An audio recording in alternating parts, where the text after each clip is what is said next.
mayamna oza saroj nalini khomdram haina mingau biba ima busu ahan bamaktada kurumjari Aihak nasu tinbiriba ahalaman yusing isa sing inaw sing isu sing punamaku bakti kachari kunonjari kurumjari dagi aina technically amtang ai check tawjage aduga yengbiriba pumna magnasu second 30 khatang lobiraga akhoi gi show si share tawbiyu akhoi mayam hena yengminaraga di akhoi gi Manipuri literature library of Manipur na Saturday khudingi unarakanda Manipuri literature dagi lokhatjaba asi lanthokpada akhoi mayam khangminnasi aduna amtang share tawbiyu adomgi social media da adomna khangba group da haina ningsingzari aduga adomna kadaidagi yengbiribano haibadasu comment amtang tawbirau aduga kamai tawbiri haibadu amtang akhoi mayam da paudan biyu aduga aina technically amtang check tawraga share tawringai sida imagi settings si mayamna ubibada change amaleramgani yamna nungai masi Manipur dagi setting ni aduna imana akhoi mayamda ima kamai tawbiri haibada akhoi damtang pautambi punsisi adum aonbagi aonba ngaktani adu ngasisu yamna aonbagi wafam ama leiri yamna nungaiba aonbani awabagi aonba nate ai oja Promodini Khaidem mahaki waksi aina Delhi da pagibada only two short story ani khaktang paba phangjagiba adusu aigi nungsibiba nungsijarabi university gi aduga Tripura da thabak tawdana leiribi ibema ojagi da makta research ojagi like research tawbigi ibema duna mate oina thabirakpa adubu aina yum yora kan yam nuaijaba pawdam ama khaktang ai miyamni mafamda hangatjage aigi handak Saturday da pagadabasi ai karinu khanpham khangdraba aidi kabi ahum ahanba Manipur gi nupi gi kabi ahum maming leikhabi Eche Thoibi adai Maharaj Kumari Binodini aduga Khaidem gi Oja Promodini makhoi ahum gi wakse khara dinaina kharaga masaksi phangdaba dagi Oja Promodini gi damakta di only two story khaktang aina lanthokjakiba miyamna diam pamna su yengbiki hangbirei asina singba adu ai nuaitadana ojagi machanupa haibadi machegi machanupa ama aiga so angang oringai dagi akhoi ga dum loinarakpa masina mahak ka contact tawraga nene chitraga aiga magida 2 days before da akhoi chacharui appointment lauraga ojagi kari thambiramba ka dobase aisu adugi bhaptu oidabanina kaya khalludaba haitare adu harau aigi ikwai bunga ingonda ise kawi aduga magi bema ikwadugi mamingna boy aduga kano bema isanupidugi mamingna tombi mhoi ani sina yamna nungsina harauna ojagi lairi tara araiba makhaini sinabirei sumain tawdana akoina manage tawba sisu kano tawle iche gi darkar oiragadi ubigro haidana ihana hanba lairik aina lairik singse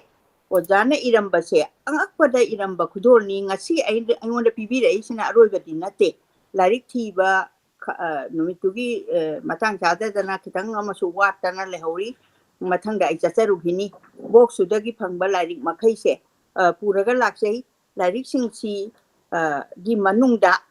Eche Thoibi amasung atai wari sing haiba wari sina ihan hana aina hangdu oka paruba matamda khoigi photo chisu yamna nungsiba mapanda tamubagi oja animakse masigi photo se like sigi mamai sida hapirak mi aduga oja animakse aibudi tambirakpa oiba Oja Thoibina tijida class 7 dagina 10 phawa aduga Oja Promodini di aina 7 da half yearly exam phawbada leibira maga mase office ta chatkre haiduna farewell ama aikoi yawja horakanda eje teacher ama oina di thengna ja hobadi nate adubu ojagi punsi di aikoi gi di lam amatani maning mamang akoi gi anything toba matamda ojagi ꯀꯩꯅꯣꯁꯦ ꯑꯩꯍꯥꯛꯅ ꯑꯗꯨꯝ ꯈꯪꯖꯕ ꯑꯗꯨꯕꯨ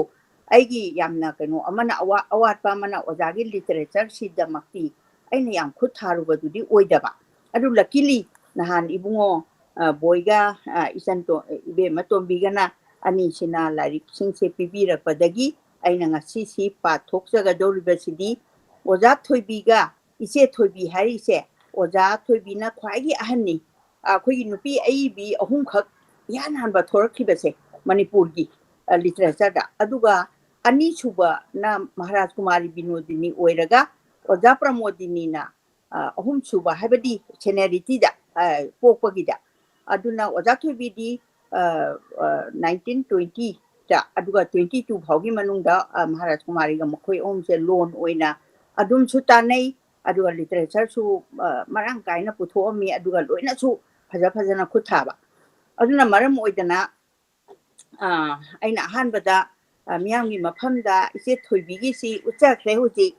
ꯑꯗꯒꯤ ꯃꯁꯩꯁꯤꯗ ꯀꯪꯂꯕ ꯁꯅꯥꯔꯩ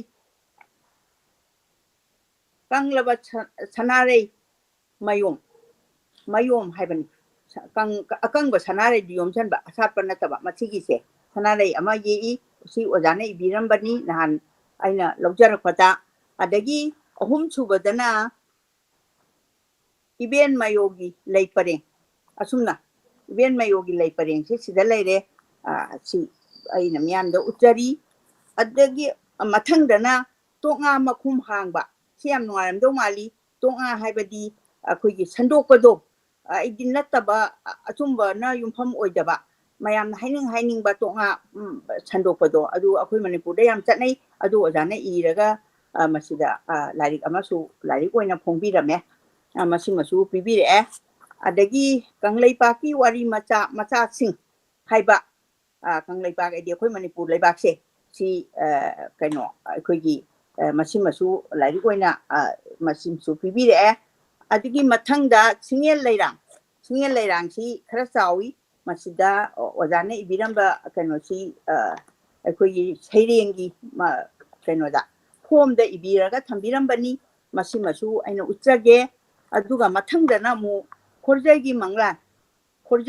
ꯑꯩꯈꯣꯏꯅ 이ꯕꯁꯤꯒꯤ ꯃꯪꯂꯥꯟ ꯁꯥꯒꯠꯄꯗꯣ ꯑꯗꯨꯗ ꯊꯣꯏꯕꯤꯅ ꯁꯒꯣꯜ ꯊꯧꯕ ꯑꯃꯈꯛꯀꯤ ꯄꯤꯛꯆꯔꯁꯤ ꯌꯦꯛꯇꯅ ꯁꯨꯃꯥꯏꯅ ꯃꯥꯒꯤ ꯂꯥꯏꯔꯤꯛꯁꯤꯒꯤ ꯀꯣꯚꯔꯁꯦ ꯁꯨꯃꯥꯏꯅ ꯊꯝꯕꯤꯔꯝꯃꯤ ꯑꯗꯒꯤꯗꯤ ꯃꯍꯥꯛꯅ ꯀꯌꯥꯃꯨꯛ ꯌꯥꯝꯅ ꯑꯉꯥꯡꯁꯤꯡꯒꯤ ꯂꯥꯏꯔꯤꯛꯁꯨ 이비ꯔꯝꯃꯤ ꯑꯣꯖꯥꯅ ꯃꯁꯤꯗ ꯅꯋꯥ ꯁꯤꯟꯗꯝ ꯁꯩꯍꯧ ꯍꯥꯏꯗꯅ ꯃꯁꯤꯗ ꯌꯦꯛꯏꯕꯁꯤ ꯌꯥꯝꯅ ꯅꯨꯡꯁꯤꯕ ꯑꯉꯥꯡ ꯑꯅꯤꯅ ꯄ꯭ꯔꯦꯌꯔ ꯇꯧꯕ ꯑꯩꯗꯤ ꯂꯥꯏ ꯈꯣꯏꯔꯝꯕ ꯑꯁꯤꯒꯤ ꯄꯤꯛꯆꯔꯁꯤ ꯌꯦꯛꯏ ꯄꯨꯝꯅꯃꯛꯀꯤ ꯃꯐꯝꯗ ꯎꯠꯆꯔꯤ ꯑꯗꯨꯒ ꯃꯊꯪꯗꯅ ꯏꯪꯈꯣꯜ ꯃꯆꯦꯠ ꯑꯃꯇꯪꯒꯤ ꯃꯁꯤ ꯈꯟꯅ ꯆꯩꯅꯕ ꯁꯣꯏꯗꯅ ꯑꯣꯏꯔꯝꯒꯅꯤ ꯑꯩꯃꯛꯇꯤ ꯄꯥꯖꯗ꯭ꯔꯤ ꯑꯗꯨꯒ ꯌꯥꯝ ꯐꯖꯕ ꯀꯩꯅꯣꯅꯤ ꯗ꯭ꯔꯃꯥꯒꯤ ꯐꯣꯝꯗ 이ꯕ ꯑꯗꯨꯒꯨꯝꯕ ꯏꯪꯈꯣꯜ ꯃꯆꯦꯠ ꯑꯃꯇꯪꯒꯤ ꯍꯥꯏꯕ ꯅꯨꯄꯤ ꯑꯃꯁꯨ ꯌꯦꯛꯑꯒ ꯌꯥꯝ ꯐꯖꯕ ꯀꯩꯅꯣꯅꯤ ꯂꯥꯏꯔꯤꯛ ꯑꯃꯁꯨ ꯑꯣꯖꯥꯒꯤ ꯃꯅꯤꯡ ꯊꯪꯕ ꯁꯔꯨꯛꯇ ꯑꯣꯖꯥꯒꯤ ꯏꯃꯥ ꯈꯨꯂꯥꯛꯄꯤꯒꯤ ꯅꯣꯡꯍꯥꯡꯈꯩꯗꯣ ꯍꯥꯏꯕꯗꯣ ꯑꯩꯅ ꯄꯥꯖꯈ꯭ꯔꯦ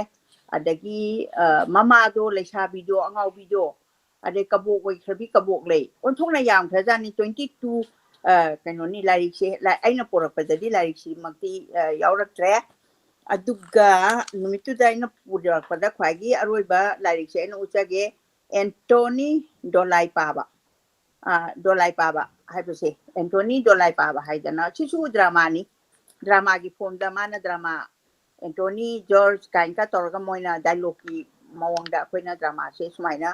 ꯏꯔꯒ ꯊꯝꯕꯤꯔꯝꯃꯤ ꯑꯗꯨ ꯂꯥꯏꯔꯤꯛ 10ꯁꯤ ꯑꯩ ꯃꯥꯡꯗ ꯂꯩꯔꯤꯁꯤ ꯁꯤ ꯈꯛꯇ ꯅꯠꯇꯦ ꯑꯣꯖꯥꯒꯤꯁꯤ ꯑꯃꯨꯛꯀꯁꯨ ꯊꯤꯕꯤꯔꯝꯒꯅꯤ ꯍꯥꯏꯔꯤ ꯃꯊꯪꯒꯤ ꯑꯩꯈꯣꯏ ꯀꯔꯤ ꯍꯥꯏꯅꯤ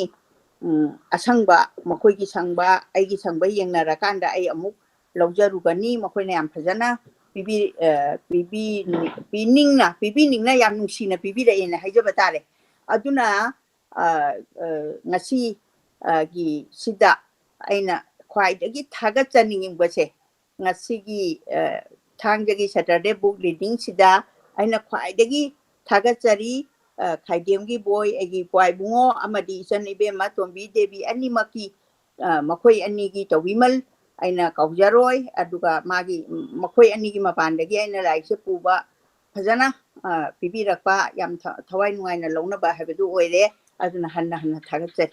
ꯁꯨꯃꯥꯏꯅ ꯑꯩꯒꯤ ꯄꯥꯎꯗꯝ ꯃꯇꯦꯛ ꯈꯔꯁꯦ ꯑꯩ ꯇꯝꯖꯒꯦ ꯑꯁ ꯌꯥꯝꯅ ꯅꯨꯡꯉꯥꯏꯕ ꯄꯥꯎꯅꯤ ꯃꯁꯤ ꯑꯩꯈꯣꯏꯒꯤ ꯂꯥꯏꯕ꯭ꯔꯦꯔꯤ ꯑꯣꯐ ꯃꯅꯤꯄꯨꯔ ꯂꯣꯟꯆ ꯇꯧꯕꯁꯤ ꯍꯧꯗ ꯉꯥꯏꯔꯤꯉꯩꯗ ꯑꯩꯈꯣꯏꯅ ꯄꯣꯠꯁꯤ ꯍꯥꯞꯆꯜꯂꯁꯤ ꯍꯥꯏꯕꯗ ꯑꯩꯈꯣꯏꯅ ꯔꯥꯏꯇꯔ ꯃꯌꯥꯝꯒ ꯀꯣꯂꯥꯕꯣꯔꯦꯠ ꯇꯧꯔꯛꯄꯗ ꯔꯥꯏꯇꯔꯒꯤ ꯏꯃꯨꯡ ꯃꯅꯨꯡꯅ ꯍꯔꯥꯎ ꯍꯔꯥꯎꯅ ꯁꯨꯃꯥꯏꯅ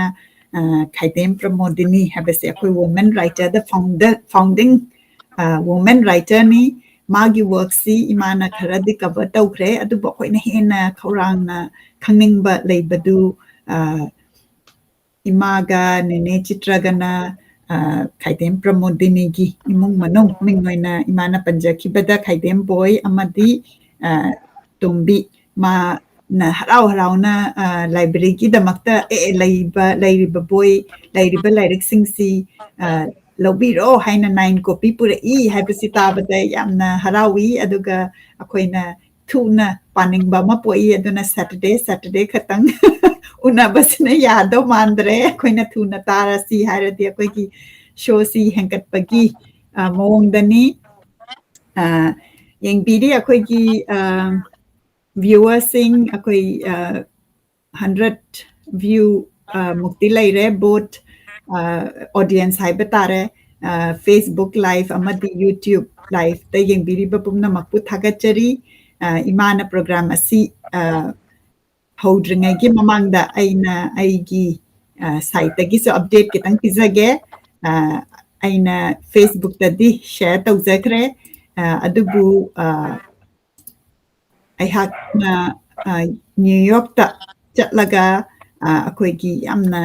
ꯄ꯭ꯔꯥꯎꯗ ꯃꯣꯃꯦꯟꯠ ꯑꯃ ꯑꯣꯏꯈꯤꯕꯗꯨ ꯃꯗꯨꯒꯤ ꯄꯥꯎ ꯈꯤꯇꯪ ꯇꯝꯖꯒꯦ ꯅ꯭ꯌꯨ ꯌꯣꯔꯛꯇ ꯑꯩꯁꯤ ꯑꯩꯈꯣꯏꯒꯤ Dr. Rajkumar Ranjan Singh, Minister of State for External Affairs of India, si lakpada akoi mayam Manipuri diaspora invite taurakanda akoi unasi haidana adugi event ama yauzarubani aduga masigi event sidaisida akoi gi Manipuri diaspora da natana India gi diaspora mayam mafam gi state representation association representation taurakanda ꯑꯩꯈꯣꯏ interaction session ꯑꯃ ꯇꯧꯖꯩ ꯃꯗꯨꯒꯤ interaction session ꯇꯧꯕꯁꯤ ꯒꯤ ꯄꯤꯛꯆꯔꯁꯦ ꯑꯃꯨꯛꯇꯪ ꯎꯠꯆꯒꯦ ꯑꯗꯨꯒ ꯃꯤꯡ ꯑꯣꯏꯅ ꯄꯟꯖꯔꯕꯗ ꯗꯥꯛꯇꯔ ꯔꯥꯖꯀꯨꯃꯥꯔ ꯔꯟꯖꯟ ꯁꯤꯡꯅ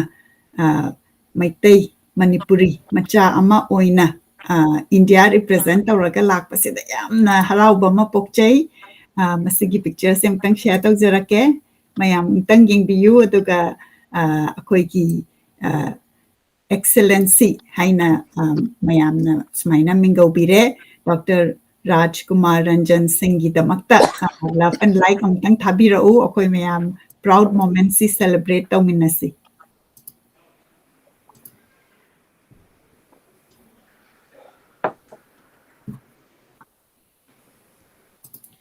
ꯃꯁꯤꯒꯤ ꯄꯤꯛꯆꯔꯁꯤꯅ overall ꯑꯩꯈꯣꯏꯅ ꯔꯥꯎꯟ ꯇꯦꯕꯜ ꯑꯃ ꯇꯧꯔꯀꯥꯟꯗ introduction ꯑꯗꯒꯤ ꯃꯥꯒꯤ keynote address ꯑꯗꯒꯤ ꯑꯩꯈꯣꯏꯅ question and answer ꯍꯪꯕꯒꯤ picture ꯑꯗꯨꯅꯤ ꯑꯗꯨꯒ ꯎꯕꯤꯔꯤꯕ audience ꯍꯥꯏꯕ ꯇꯥꯔꯦ ꯑꯩꯈꯣꯏ participants-ꯁꯤꯗ different places from India ꯑꯩꯈꯣꯏꯒꯤ US-ꯀꯤ ꯃꯐꯝꯗ ꯑꯗꯒꯤ weekday-ꯗꯁꯨ ꯑꯣꯏꯕꯅ ꯃꯌꯥꯝꯅ ꯃꯥꯒꯤ ꯊꯕꯛ ꯑꯆꯤꯟꯕꯗꯨ ꯂꯩꯔꯒꯁꯨ ꯇ꯭ꯔꯦꯟꯗ ꯂꯥꯛꯄ ꯌꯥꯎꯏ ꯑꯗꯒꯤ ꯐ꯭ꯂꯥꯏꯠꯇ ꯂꯥꯛꯄ ꯌꯥꯎꯏ ꯑꯗꯨꯒ ꯍꯣꯇꯦꯜꯗ ꯑꯃꯨꯛ ꯊꯕꯛ ꯇꯧꯔꯒ ꯏꯚꯤꯅꯤꯡꯒꯤ ꯏꯚꯦꯟꯠꯇꯨ ꯌꯥꯎꯗꯅ ꯌꯥꯝꯅ ꯅꯨꯡꯉꯥꯏꯕ ꯏꯚꯦꯟꯠ ꯑꯃ ꯑꯣꯏꯈ꯭ꯔꯦ ꯑꯗꯨꯒ ꯁꯤꯅ ꯑꯩꯅ ꯃꯥꯒ ꯏꯟꯇꯔꯦꯛ ꯇꯧꯕ ꯃꯇꯝꯗ ꯂꯧꯖꯍꯧꯕ ꯄꯤꯛꯆꯔ ꯑꯗꯨꯅꯤ ꯑꯗꯨꯒ ꯃꯁꯤꯒꯤ ꯏꯚꯦꯟꯠꯁꯤꯒꯤ ꯂꯣꯏꯔꯀꯥꯟꯗ Dr. Rajkumar Ranjan Singh si India represent taurakanda UN Security Council da magi speech to amtang yankhatpiyu koi mayam support tauminasi aduga it's a very very proud moment for all of us in haizege adagi masida yamna nungaiba paw amana amuk akoigi ngasagi round table phammingai sida closing remark da akhoi diaspora ga Manipur da laiba India da laiba ga collaborate tawrakanda akhoi community da kamaina impact we haibagi example oina COVID ki matang da Dr. Ranjan na video ma piba thengna kibada CM gi relief fund tawbiyu haina mana video ma tawrakpakanda akhoi gi finding the voice na fundraising ama tawjaki aduga fundraising tawjabasida ay amtang ming panjahoge fundraising tawrakanda akoina CM gi COVID relief fund sida akoina ngamjaba mateng khara hapchakibani adugi example si palakanda mana yamna nungaiba pokpa haibetare ko sumaina mana message tawrakanda mayamna pullakanda amaina contribute tawrakpadu gi thagat pa phongdok pirai masi thagat pa phongdok pirakpasi finding the voice ta phongdok pira agasu akoi mayam punna tawmina khiba thabakni aduna masigi thagat pasi akoi gi finding the voice support tawbirakpa punna makpu aina amuk nolok na recognize tawjari akoina fundraising si tawgibakanda aina yeksaba painting si use tawrakanda original painting amadi canvas print use tawrakanda tawjakibani aduda painting si aigi painting leiba leitaba loidringai dasu aidi painting si karamba no bhokhangdana adum hapirak ba haibetare ko yamna puchen chawba miyoi ngaktani masida mengoina panjarabada hira yambem US tagi mana painting ama lobi Pramod Hamom Canada dagi mana painting ama lobi magi painting si matamduda painting si makhande aduna aina masigi amna New York tagi halakanda aina khalle Pramod ki painting se karamba pisige na ada aina masigi siroi lili ama ye aga hujik loi betangairi masi Pramod ki pirage haina khali imam tangeng biu masi kamaina tawre phajabi bra habedu aduna Pramod Hamom gi damakta masi original painting si aina madugi fundraising da katpirak padugi damakta masi thagat pa oina sinajani dagi Jamuna Advani na su mateng pangbirai Ritali na su painting siriligi painting ama lobi Sonia Sarangthem Sonia Singham Gayatri Laipubam Australia dagi adagi India dagi su mathang akoina fundraising COVID relief ki tawi haibasida sida Miranda ingudam Manoranjan ingudam Uma Thiam adagi Pritam Sanglapam Rajkumari Nirmala N Phajabi Y Nganbi S Nandarani Abe Yambem W Mamta Rajkumari mayam sina mateng pangbirai aduga Manipur gi fundraising coordinator oina akoi gi Library of Manipur gi su committee member oibiriba aduga finding the voice ki hek horakpadagi yamna core member advisor oibiriba aina yamna nungsina iche sadhana haina kaujaba Dr. Sadhana Ningthaujam amadi aina nungsina nene haina kaujaba Chitra Laishramna lead tawbirakanda akhoi myamna khusamna na tawkhiba fundraising ni masida akoina CM gi relief fund sida da natana angang singi home adagi women's home adagi feed the hunger adagi COVID center dagi maintau dan aku ina different organization khara da su maina mateng pangjaki aduna madugi example tawra pibirak padu da ina amtang mayam gi mingsi lauthok charaga thagachari sina akoi gi ngasi program si hausage haina aina tawjabani aduna pumna makna akoi na sumaina any situation lakpa kanda fundraising tawba dagi koi gi product si lebiba adagi painting si lobiba gi damakta wakhan tawbiyu haina nizari adagi ima si ngasidi amna phajaba phi amasu ille imagi phi si gi matang da amtang akoi mayam da share tawbi ꯐꯤꯒꯤ ꯃꯇꯥꯡ ꯑꯣꯏꯔꯒꯕꯨꯗꯤ ꯑꯩ ꯉꯁꯥꯏ ꯍꯥꯏꯒꯦꯅ ꯈꯜꯂꯝꯕꯅꯤ Robert ꯅꯥꯎꯔꯦꯝ ꯑꯩꯈꯣꯏ ꯂꯣꯏꯅꯃꯛꯅ ꯈꯪꯅꯔꯕ ꯑꯗꯨꯒꯨꯝꯕ ꯏꯆꯥꯗꯨꯅ ꯃꯥꯅ ꯄꯤꯕꯤꯔꯛꯄꯅꯤ ꯃꯥꯅ ꯑꯩꯉꯣꯟꯗ ꯍꯪꯉꯦ ꯃꯃꯥ ꯅꯪ ꯀꯔꯤ ꯄꯥꯝꯃꯤ ꯍꯥꯏꯅ ꯑꯩꯅ ꯑꯩ ꯆꯍꯤꯗꯨ ꯌꯦꯡꯉꯣ ꯏꯕꯨꯡꯉꯣ ꯑꯗꯨꯒ ꯆꯍꯤꯗꯨꯒ ꯆꯥꯟꯅꯕ ꯇꯧꯔꯛꯎ ꯍꯥꯏꯗꯅ ꯍꯥꯏꯕꯗ ꯑꯗꯨꯗꯤ ꯑꯩ ꯊꯣꯛ ꯇꯧꯔꯒꯦ ꯍꯥꯏꯗꯅ ꯑꯗꯨꯃꯥꯏꯅ ꯇꯧꯗꯅ ꯃꯥꯅ ꯏꯆꯥꯗꯨꯅ ꯄꯤꯕꯤꯔꯛꯄ ꯃꯥꯅ ꯗꯤꯖꯥꯏꯟ ꯇꯧꯕ ꯑꯗꯨꯒꯨꯝꯕ ꯐꯤꯗꯨꯅꯤ ꯑꯩꯅ ꯏꯟꯖꯔꯤꯁꯦ ꯑꯗꯨꯅ ꯔꯣꯕꯥꯔꯠ ꯅꯥꯎꯔꯦꯝꯒꯤ ꯐꯤꯁꯤꯒꯤꯗꯃꯛꯇ ꯑꯩꯅ ꯏꯆꯥꯕꯨ ꯃꯤꯌꯥꯝ ꯃꯃꯥꯡꯁꯤꯗ ꯊꯥꯒꯠꯆꯔꯤ ꯑꯗꯣ ꯃꯤꯌꯥꯝꯅꯁꯨ ꯃꯥꯒꯤ ꯐꯤꯁꯦ ꯌꯥꯝ ꯐꯖꯩꯌꯦꯅ ꯑꯗꯨꯝ ꯃꯤꯠꯌꯦꯡ ꯇꯥꯕꯤꯕꯗ ꯌꯥꯝꯅ ꯅꯨꯡꯉꯥꯏꯅꯦꯅ ꯑꯗꯨꯃꯥꯏꯅ ꯑꯩ ꯀꯩꯅꯣ ꯊꯝꯖꯒꯦ ꯌꯥꯝꯅ ꯐꯖꯩ ꯉꯁꯤꯒꯤ ꯂꯥꯏꯇꯤꯡꯁꯤꯗꯩꯁꯤꯗ ꯌꯥꯝꯅ ꯃꯌꯦꯛꯇꯨ ꯆꯣꯡꯊꯣꯛꯏ ꯑꯗꯨꯒ ꯑꯩꯅꯁꯨ ꯔꯣꯕꯔꯠꯀꯤ ꯐꯤꯁꯤ ꯉꯥꯏꯗꯨꯅ ꯂꯩꯔꯦ ꯑꯗꯨꯒ ꯑꯩꯅ ꯍꯧꯖꯤꯛ ꯍꯧꯖꯤꯛ ꯏꯟꯖꯔꯤꯕ ꯂꯦꯡꯌꯥꯟꯁꯦ ꯉꯁꯥꯏꯒꯤ ꯑꯩꯈꯣꯏꯒꯤ honourable minister doctor Rajkumar Ranjan ꯁꯤꯡ ꯎꯅꯔꯨꯕ ꯆꯠꯄꯗ ꯃꯥꯅ ꯃꯅꯤꯄꯨꯔꯗꯒꯤ ꯄꯨꯕꯤꯔꯛꯑꯀꯥꯟꯗ ꯄꯤꯕꯤꯔꯝꯕ ꯈꯨꯗꯣꯜꯅꯤ ꯅꯤꯡꯉꯣꯜ ꯆꯥꯛꯀꯧꯕꯒꯤꯗꯃꯛꯇ ꯑꯩꯅ ꯉꯁꯤꯁꯦ ꯍꯔꯥꯎꯃꯟꯈꯤꯗꯅ ꯉꯁꯤꯒꯤ ꯁꯣꯗ ꯏꯟꯊꯣꯛꯄꯅꯤ ꯂꯚ ꯑꯦꯟ ꯂꯥꯏꯛ ꯃꯌꯥꯝ ꯊꯥꯕꯤꯔꯛꯏ ꯑꯩꯈꯣꯏꯒꯤ ꯑꯣꯗꯤꯌꯟꯁ 100 ꯃꯨꯛꯇꯤ ꯁꯨꯔꯦ ꯑꯗꯨꯅ ꯑꯩꯈꯣꯏꯒꯤ ꯉꯁꯤꯒꯤ ꯌꯥꯝꯅ ꯐꯖꯔꯕ ꯑꯩꯈꯣꯏ ꯃꯌꯥꯝꯅ ꯇꯥꯅꯤꯡꯗꯅ ꯂꯩꯔꯕ ꯏꯆꯦ ꯊꯣꯏꯕꯤ ꯍꯥꯏꯕ ꯋꯥꯔꯤ ꯑꯁꯤ ꯋꯥꯔꯤꯁꯤ ꯀꯩꯅꯣꯅꯤ ꯐꯤꯛꯁꯟ ꯅꯠꯇꯦ ꯃꯁꯤ ꯑꯣꯔꯤꯖꯤꯅꯦꯜ ꯑꯩꯈꯣꯏꯒꯤ ꯀꯩꯅꯣ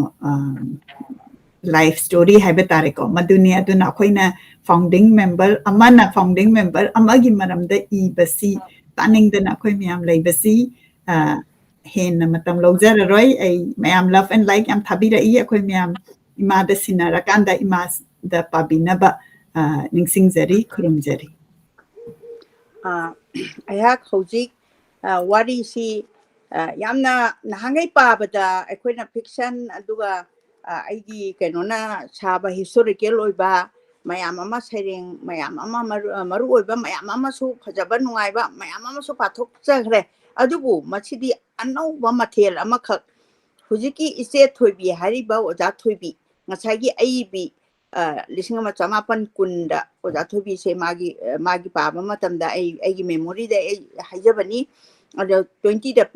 ꯄꯣꯛꯈ꯭ꯔꯕ ꯑꯣꯖꯥ ꯊꯣꯏꯕꯤꯁꯤꯒ ꯑꯣꯖꯥ ꯄ꯭ꯔꯃꯣꯗꯤꯅꯤꯒ ꯃꯕꯥꯅꯤꯃꯛꯁꯦ ꯂꯨꯍꯣꯡꯗꯦ ꯑꯃꯠꯇ ꯂꯨꯍꯣꯡꯗꯦ ꯑꯗꯨꯒ ꯑꯣꯖꯥ ꯊꯣꯏꯕꯤꯗꯤ ꯑꯩꯅ ꯀ꯭ꯂꯥꯁ 7ꯗꯒꯤꯅ 10 ꯐꯥꯎꯕꯁꯦ ꯃꯥꯅ TGꯗ ꯇꯝꯕꯤꯔꯛꯏ ꯃꯥꯗꯤ ꯑꯣꯖꯥ ꯑꯣꯏꯕ ꯄꯨꯟꯁꯤꯗ ꯑꯗꯨꯝ ꯂꯦꯟꯈꯤ ꯑꯗꯨꯒ ꯉꯁꯤꯒꯤ ꯑꯣꯖꯥ ꯄ꯭ꯔꯃꯣꯗꯤꯅꯤ ꯑꯏꯕꯤꯁꯤꯗꯤ ꯑꯣꯖꯥ ꯑꯣꯏꯔꯝꯃꯀꯥꯟꯗ ꯃꯥ ꯑꯣꯐꯤꯁꯀꯤ ꯊꯕꯛ ꯑꯗꯨꯃꯥꯏꯅ ꯑꯆꯧꯕ ꯗꯤꯔꯦꯛꯇꯔ ꯐꯥꯎꯒꯤ ꯀꯥꯈ꯭ꯔꯦ ꯑꯗꯨꯒ ꯃꯕꯥꯅꯤꯒꯤ ꯄꯨꯟꯁꯤ ꯋꯥꯔꯤ ꯍꯦꯛ ꯍꯧꯕꯗꯒꯤꯅ ꯃꯕꯥꯅꯤꯒꯤ ꯇꯤꯟꯅꯔꯛꯄ ꯋꯥꯔꯤꯗꯣ ꯃꯁꯤꯗ ꯌꯥꯝꯅ ꯆꯪꯈꯣꯟꯅ ꯑꯣꯖꯥꯅ ꯏꯔꯝꯕ ꯂꯣꯏꯔꯝꯗꯥꯏꯗꯗꯤ ꯌꯥꯝ ꯏꯃꯣꯁꯅꯦꯜ ꯑꯣꯏ ꯈꯨꯠꯁꯤ ꯊꯥꯡꯒꯠꯄ ꯌꯥꯗ꯭ꯔꯕ ꯃꯇꯝꯗꯨꯗ ꯐꯥꯎꯕꯗ ꯋꯥꯔꯤꯁꯤ ꯁꯤ ꯈꯛꯀꯤ ꯋꯥꯔꯤ ꯅꯠꯇꯕ ꯋꯥꯔꯤꯁꯤꯗ ꯁꯥꯒꯠꯂꯤꯕ ꯃꯌꯥꯝꯁꯦ ꯃꯥꯒꯤ ꯑꯔꯣꯏꯕ ꯃꯤꯀꯨꯞ ꯐꯥꯎꯕꯗ ꯑꯣꯖꯥꯅ ꯏꯔꯝꯕ ꯑꯗꯨꯒꯨꯝꯕ ꯃꯥꯒꯤ ꯏꯁꯩꯁꯤꯗ ꯌꯥꯎꯔꯤ ꯑꯗꯨꯅ ꯑꯣꯖꯥ ꯄ꯭ꯔꯃꯣꯗꯤꯅꯤꯒꯤꯗꯃꯛꯇ ꯑꯩꯅ ꯇꯣꯉꯥꯟꯅ ꯋꯥꯔꯤ ꯂꯤꯔꯨꯗ꯭ꯔꯒꯁꯨ ꯁꯤꯗ ꯑꯗꯨꯃꯛ ꯑꯩ ꯍꯧꯖꯔꯛꯑꯀꯥꯟꯗ ꯃꯌꯥꯝꯗ ꯑꯗꯨꯝ ꯂꯥꯟꯊꯣꯛꯆꯔꯛꯑꯒꯦ ꯏꯆꯦ ꯊꯣꯏꯕꯤꯒ ꯑꯩꯒ ꯄꯨꯟꯁꯤꯒꯤ ꯏꯀꯣꯟ ꯀꯣꯟꯅ ꯁꯛꯀ ꯎꯅꯗꯨꯅ ꯋꯥꯔꯤ ꯁꯥꯕ ꯐꯪꯈꯤꯕꯁꯦ ꯇꯥꯡ 3 ꯊꯥ 19 1995 ꯏꯪꯒꯤ ꯑꯩꯒꯤ ꯂꯥꯏꯔꯤꯛ 5 ꯈꯛ ꯐꯣꯡꯈꯤꯕ ꯅꯨꯃꯤꯠ ꯑꯗꯨꯅꯤ ꯂꯥꯏꯔꯤꯛ 5ꯁꯨ ꯄꯨꯟ ꯐꯣꯡꯉꯤꯕꯅꯤ ꯑꯣꯖꯥꯒꯤꯁꯦ ꯃꯐꯝꯅ ꯑꯩꯒꯤ ꯌꯨꯝ ꯀ꯭ꯋꯥꯀꯩꯊꯦꯜ ꯂꯥꯏꯔꯤꯛꯁꯤꯡꯗꯣ ꯐꯣꯡꯕꯒꯤ ꯊꯧꯔꯝꯗ ꯏꯆꯦꯅ ꯃꯌꯥꯏ ꯇꯥꯡꯕ ꯂꯧꯕꯤꯈꯤ ꯆꯤꯐ ꯒꯦꯁ ꯑꯣꯏꯗꯅ ꯑꯔꯥꯝꯕꯝ ꯁꯣꯃꯦꯔꯦꯟꯗ꯭ꯔꯅ ꯑꯊꯣꯏꯕ ꯂꯦꯡꯕꯤꯔꯛꯄ ꯑꯣꯏꯕꯤꯈꯤ ꯑꯗꯨꯒ ꯅꯨꯃꯤꯠ ꯑꯗꯨꯗ ꯃꯌꯥꯏ ꯇꯥꯡꯕ ꯂꯧꯕꯤꯔꯤꯕꯤ ꯏꯆꯦꯅ ꯋꯥ ꯉꯥꯡꯕꯗ ꯑꯩꯕꯨ ꯊꯥꯒꯠꯄꯤꯔꯝꯃꯤ ꯍꯥꯏꯕꯤꯔꯝꯃꯤ ꯄ꯭ꯔꯃꯣꯗꯤꯅꯤꯅ ꯉꯥꯡꯅꯤꯡꯕ ꯁꯛꯅꯤꯡꯕ ꯐꯣꯡꯗꯣꯛꯅꯤꯡꯕ ꯐꯣꯡꯗꯣꯛꯄꯗ ꯑꯀꯤꯕ ꯂꯩꯇꯦ ꯑꯈꯥꯛꯄ ꯂꯩꯇꯦ ꯍꯦꯛꯇꯃꯛ ꯐꯣꯡꯗꯣꯛꯏ ꯍꯦꯛꯇꯃꯛ ꯏꯊꯣꯛꯏ ꯃꯁꯤ ꯑꯏꯕꯤ ꯑꯁꯤꯒꯤ ꯆꯥꯎꯔꯕ ꯒꯨꯟ ꯑꯃꯅꯤ ꯏꯒꯦ ꯈꯜꯂꯕꯗꯤ ꯏꯕꯗ ꯑꯀꯤꯕ ꯂꯩꯔꯣꯏꯗꯕꯅꯤ ꯑꯀꯤꯕ ꯄꯣꯛꯂꯣꯏꯗꯕꯅꯤ ꯑꯁꯨꯝꯅ ꯂꯥꯏꯔꯤꯛ ꯐꯣꯡꯕꯒꯤ ꯊꯧꯔꯝ ꯂꯣꯏꯔꯕꯗ ꯏꯆꯦꯅ ꯑꯩꯕꯨ ꯊꯤꯟꯗꯣꯔꯛꯏ ꯒꯥꯔꯤ ꯊꯥꯔꯤꯕ ꯃꯐꯝ ꯐꯥꯎꯕ ꯆꯠꯅ ꯏꯆꯦꯅ ꯑꯩꯅ ꯍꯥꯏ ꯏꯆꯦꯗ ꯏꯆꯦꯒ ꯑꯩꯒꯁꯦ ꯀꯅꯥꯅ ꯍꯟꯒꯗꯧꯔꯤꯕꯅꯣ ꯏꯆꯦꯅ ꯈꯪꯗ꯭ꯔꯦ ꯀꯅꯥꯅ ꯍꯥꯟꯒꯗꯧꯔꯤꯕꯅꯣ ꯍꯥꯏꯗꯤ ꯑꯍꯜ ꯑꯣꯏꯁꯜꯂꯛꯑꯕꯅꯤꯅ ꯍꯥꯟꯒꯗꯧꯔꯤꯕꯅꯣ ꯍꯥꯏꯕꯗꯤ ꯑꯩꯈꯣꯏꯒꯤ ꯄꯨꯟꯁꯤꯒꯤ ꯑꯔꯣꯏꯕ ꯌꯥꯍꯤꯞ ꯇꯥꯟꯕꯗꯨꯅꯤ ꯑꯣꯖꯥꯅ ꯐꯣꯡꯗꯣꯛꯏꯁꯦ ꯏꯆꯦꯅ ꯈꯪꯗ꯭ꯔꯦꯅꯦ ꯀꯅꯥꯅ ꯍꯥꯟꯒꯗꯧꯔꯤꯕꯅꯣ ꯄꯪꯀꯨꯏꯗꯤ ꯀꯨꯏꯒꯅꯤ ꯍꯥꯏꯕ ꯊꯥꯖꯔꯛꯇ꯭ꯔꯦ ꯃꯕꯥꯅꯤꯃꯛ ꯑꯍꯜ ꯑꯣꯏꯔꯛꯄ ꯌꯥꯝ ꯅꯨꯡꯁꯤꯕ ꯋꯥꯔꯤꯅꯤ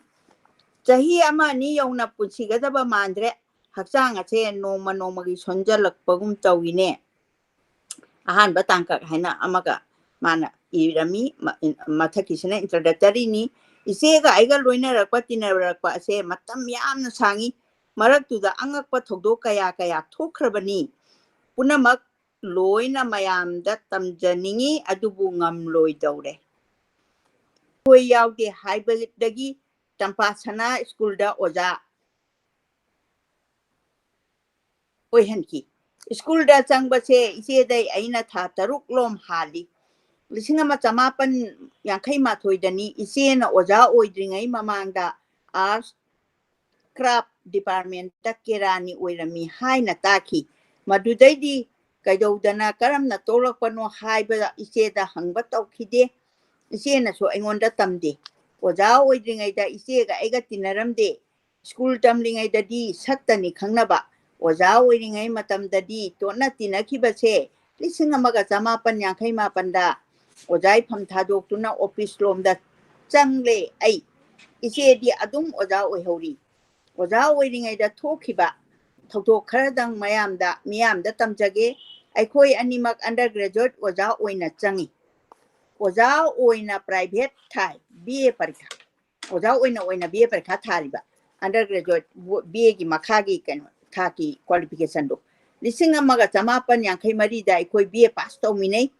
BA ꯑꯣꯖꯥꯒꯤ ꯐꯝ ꯐꯪꯂꯦ ꯑꯩꯈꯣꯏ ꯑꯅꯤꯃꯛ BA ꯑꯣꯖꯥꯒꯤ ꯐꯝ ꯐꯪꯂꯗꯨꯅ ꯗꯤꯜꯂꯤꯗ BEd ꯇꯝꯕ ꯆꯠꯃꯤꯟꯅꯩ ꯃꯅꯤꯄꯨꯔ ꯁꯔꯀꯥꯔꯅ ꯑꯩꯈꯣꯏꯕꯨ ꯖꯥꯃꯤꯌꯥ ꯃꯤꯂꯤꯌꯥꯗ ꯊꯥꯕꯤꯕꯅꯤ ꯃꯔꯝꯗꯤ ꯁꯦꯟꯇ꯭ꯔꯦꯜ ꯏꯟꯁꯇꯤꯇ꯭ꯌꯨꯠꯇ ꯁꯤꯠ ꯐꯪꯗꯕꯗꯒꯤ ꯗꯤꯜꯂꯤ ꯆꯠꯇ꯭ꯔꯤꯉꯩ ꯅꯣꯡꯃ ꯅꯤꯅꯤꯒꯤ ꯃꯃꯥꯡꯗꯅꯤ ꯃꯇꯝꯗꯨꯗ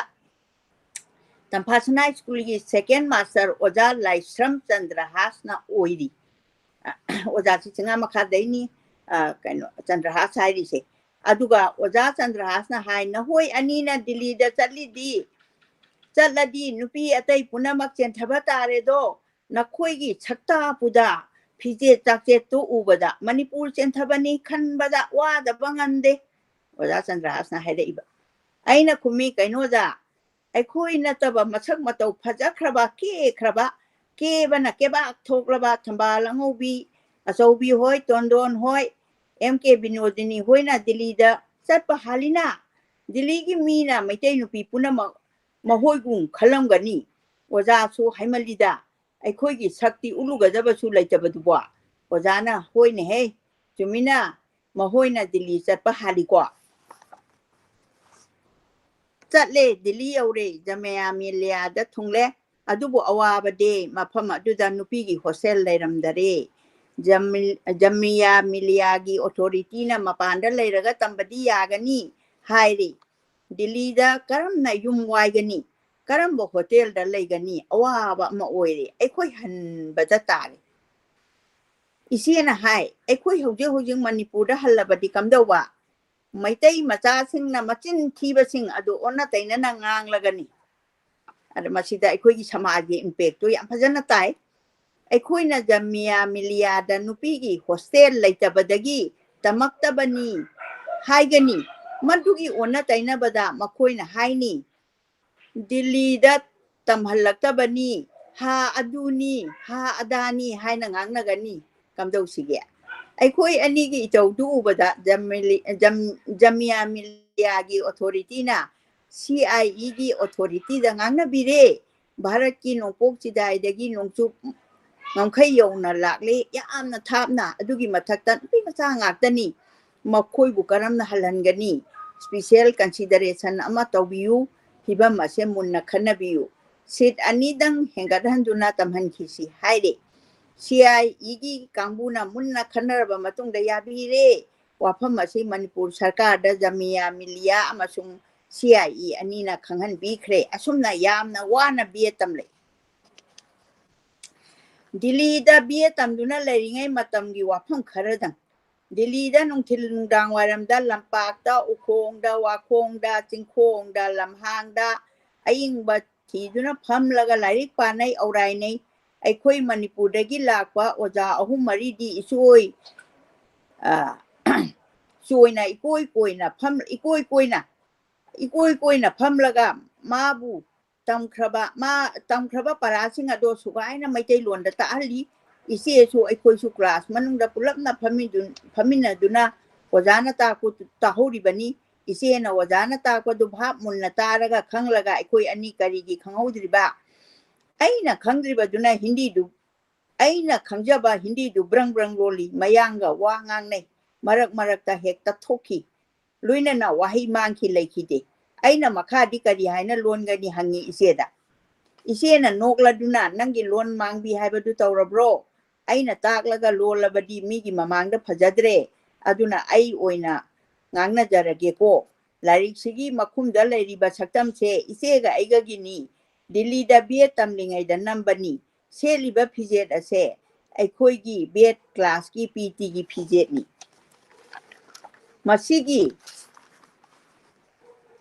photo si ubada aikhoi ga biet taminaba oja radhe samna hai ani lepasidi nityanandraga mahaprabhu ga oiraboi ninglure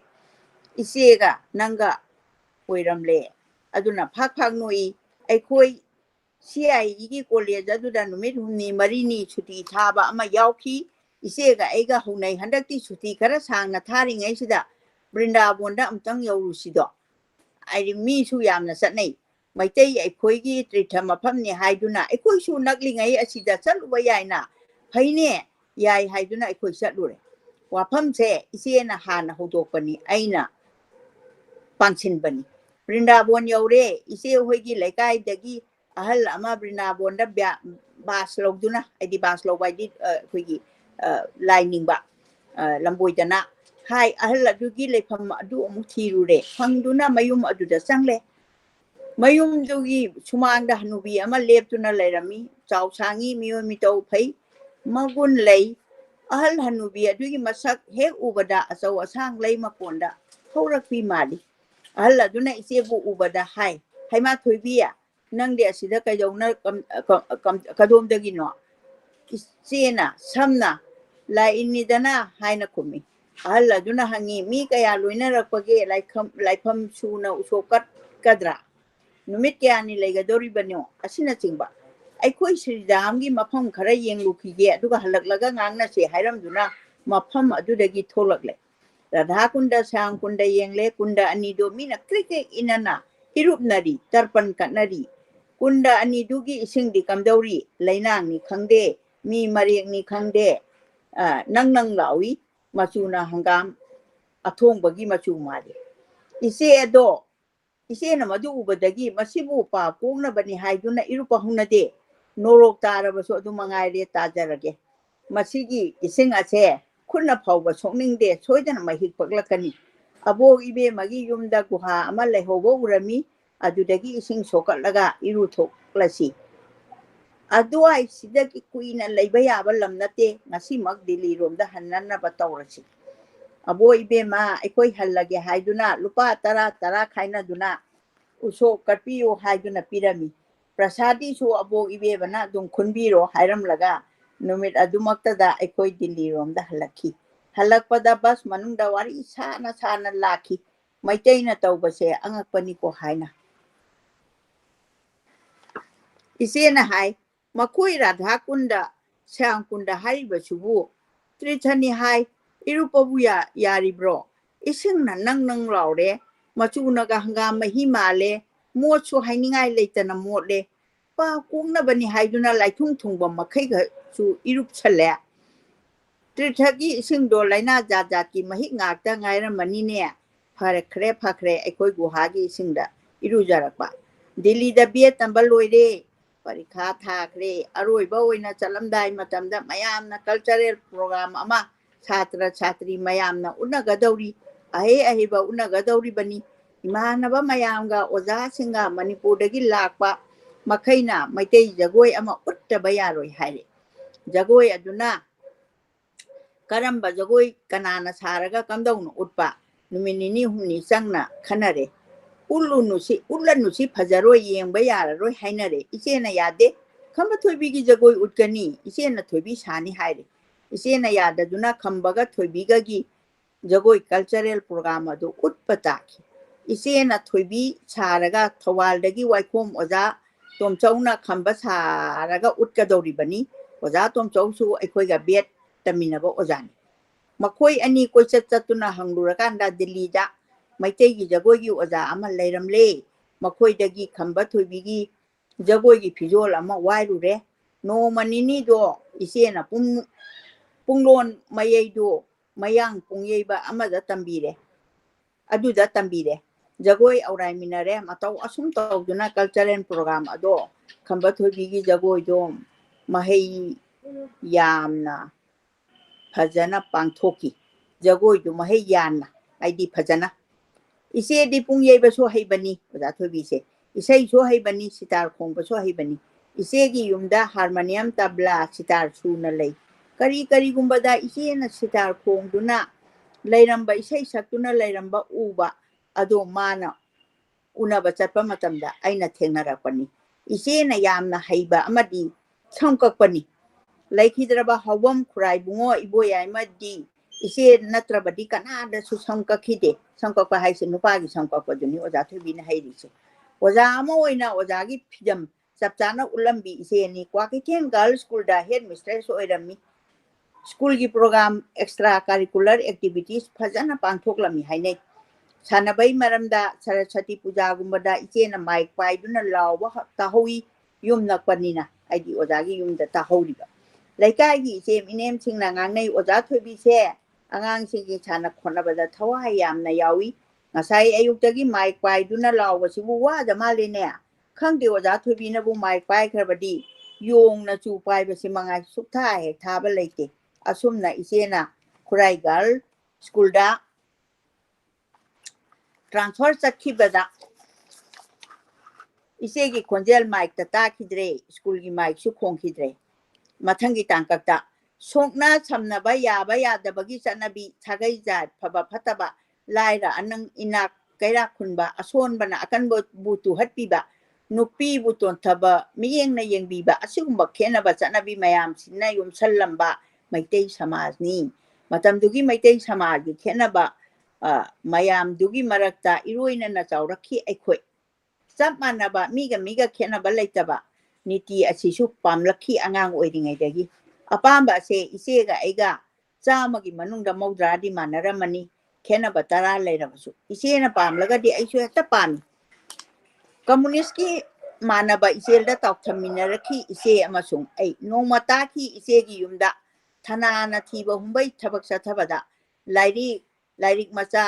share चेजाई कया मरुम फगत की हाइना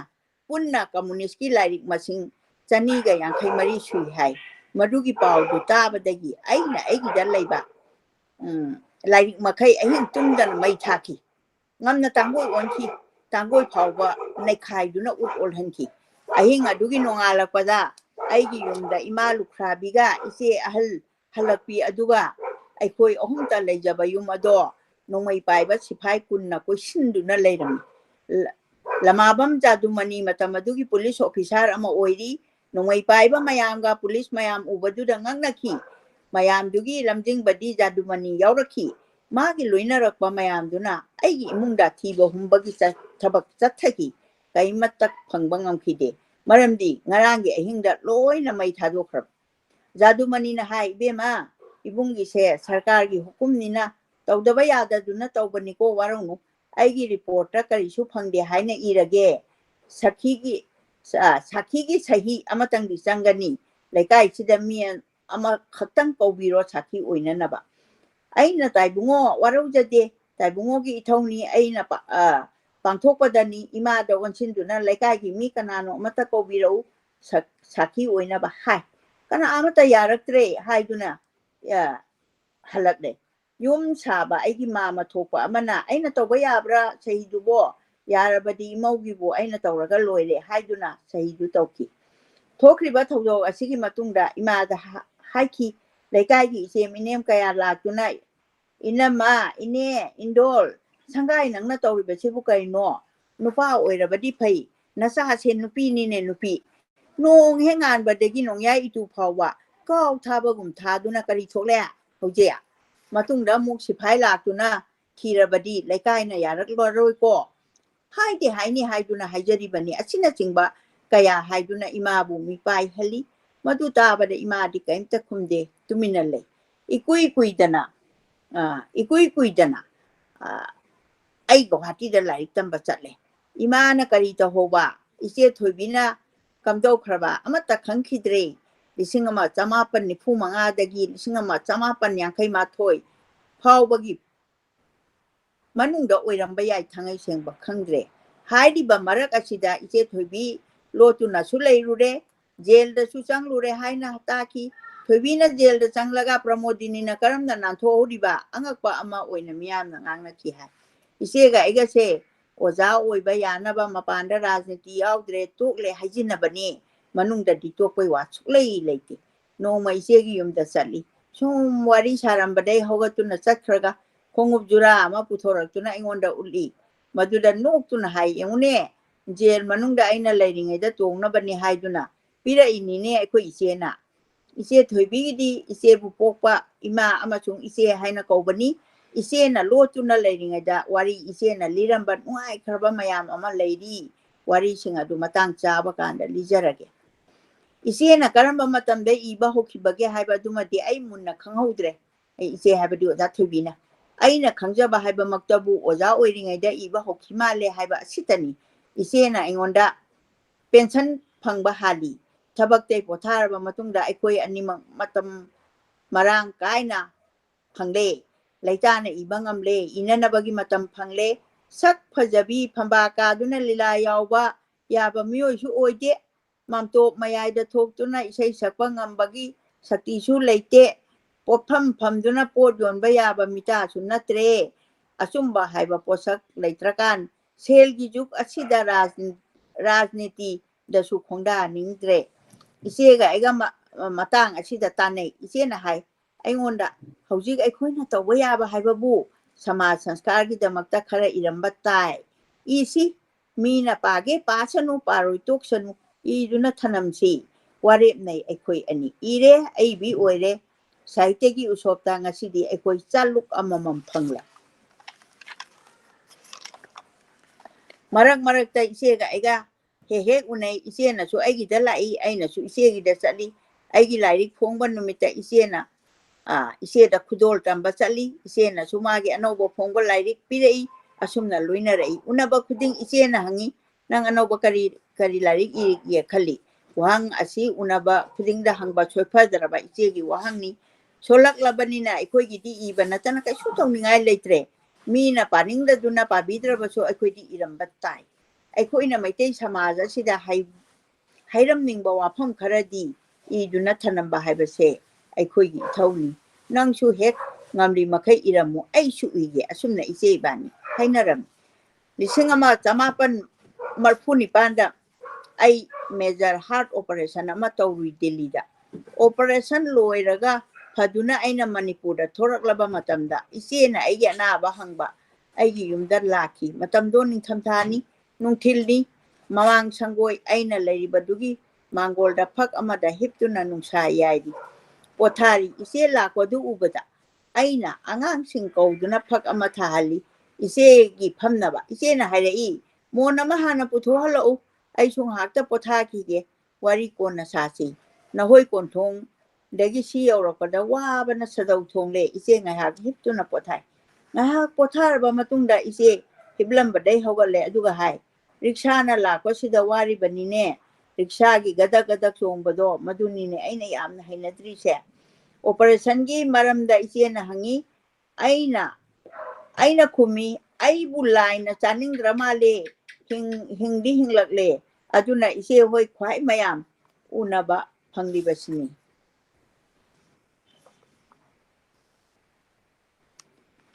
ꯏꯆꯦꯅ ꯅꯣꯛꯂꯗꯨꯅ ꯅꯪꯅ ꯍꯦꯛ ꯍꯥꯏꯗꯣꯔꯛꯄꯁꯤꯃ ꯃꯈꯥ ꯇꯥꯔꯛꯏ ꯅꯪꯕꯨ ꯏꯕ ꯉꯝꯈꯤꯗꯧꯔꯤꯕ꯭ꯔꯣ ꯑꯩꯒꯤ ꯈꯨꯠꯌꯦꯠ ꯊꯪꯕ ꯑꯁꯦ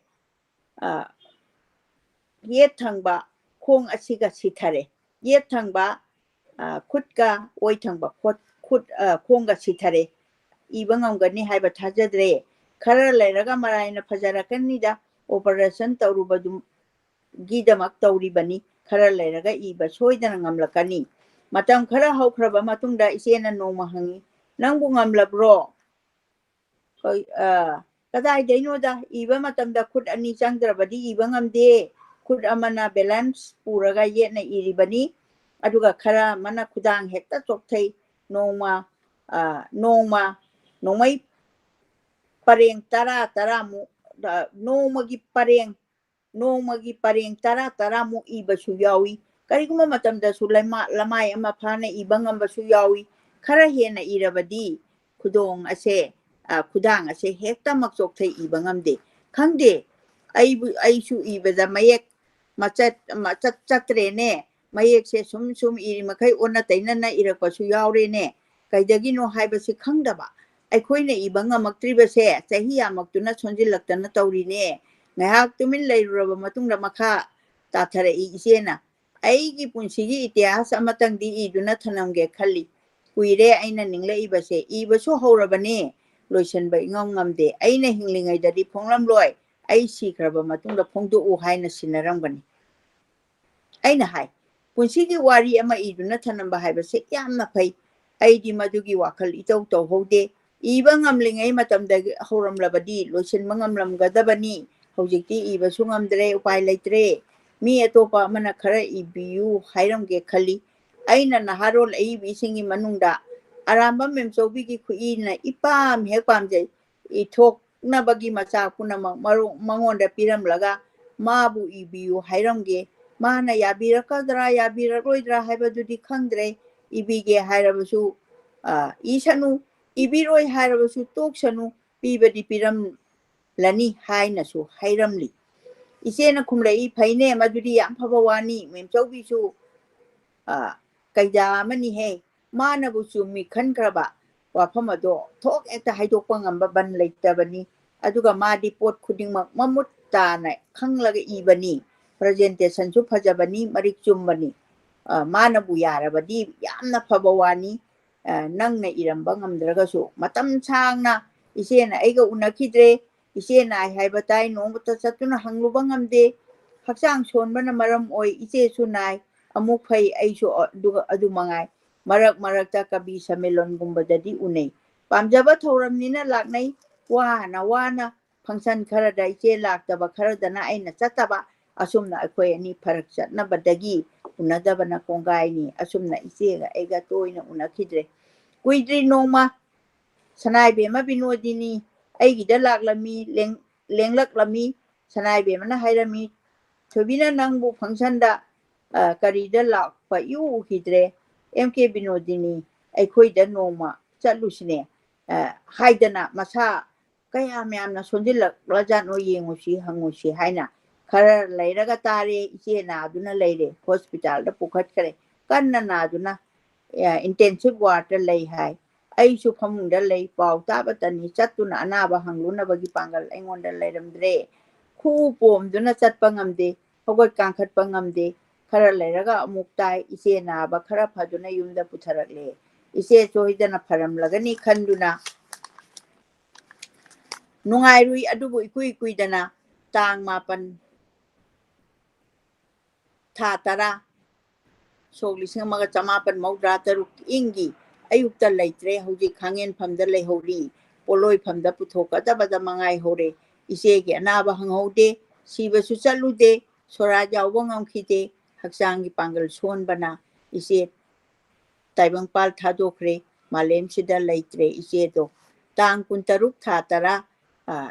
1863 ꯃꯁꯤꯒꯤ ꯆꯦꯞꯇꯔ ꯁꯤ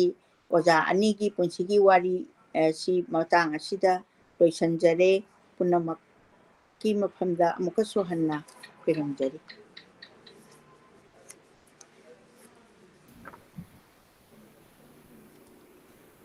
Imana yamna nuksiraba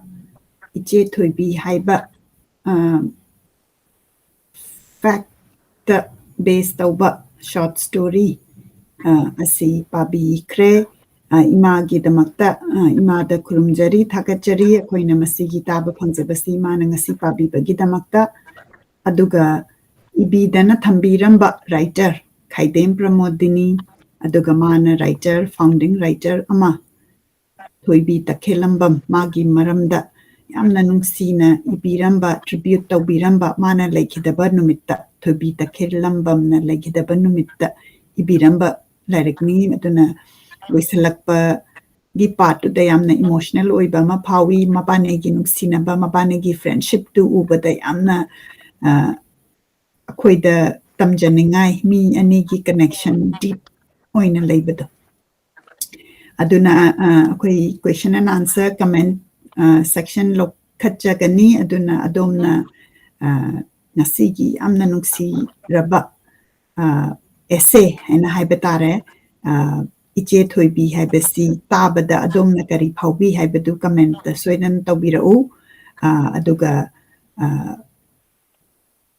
ai Khaidem Promodini writer ibiramba laikhidre mabanimak adubu mana ibiramdana akoina akoigi Manipuri literature gi maramda Manipur da akoina Thoibi takhelambam haise kanano haina magi maramda aduga matamduda leiriba writer dagi writing gi thildu khangba ngamba essay asi ibiramba gi damakta akoi amuktang minute ama tumina leiraga khuraminasi ai picture se amtang zoom out tawzarake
dagi akoina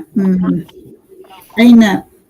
masida egi painting amtang ucha hoge ahanbada imana Khaidem Promodini gi maramda paaba horakpa kanda magi personality magi work se masi tabada aina yamna masi inspiring oiba ama phauzeki maduda aina masigi painting se tawzaki bani aduga masigi reference pictures se tanga sai imana panbehibado amana aroi bagi da I bakanda mase makut ani si amana sogalaganda ibani haibadu da masigi pictures se da aini yek bakanda magi makut se left side sina right side si ibakanda mana sogat leba firm oina bahaidana aduna mangonda aina tribute si pizera kanda masigi painting si tawzaki bani yamna magi maramda akoina unaja hodraga so yamna courageous oiba ma aingonda yamna fearless oiba mangonda gi aina adugi energy du phangjai aduga ngasi imana hena pabira kanda ngasa imana haigibadu mana haigibada mina pa aide akoina ibham thokpadu de akoigi responsibility ni Manipur gi sahitya gi maramda idana akoi thamamsi mina pabra padabra dudi khangde hena ibiramba sina akoina magi generation akoi una hodragasu magi potsi thambiramba do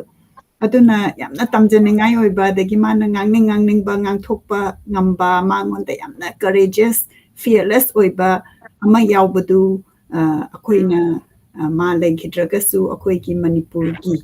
itihas ta Manipur gi sahitya da akoina Library of Manipur gi akoigi mission da akoina tawzara ise akoigi ancestor akoigi ahan laman singi wasi khangminna si haibadu gi mission da tawzarakpani adu ngasigi imana pabiba Eche Thoibi haibasida yamna phajana mami tai haina khanjai aduna masi tribute asi amtang ucheke mayamda duga aina masi ye akanda aigi library da thamjaraga yamna ingonda inspiring oiba figure oibagi exabani aduga Eche Thoibi gisu ai ama yeke haina ai khanjai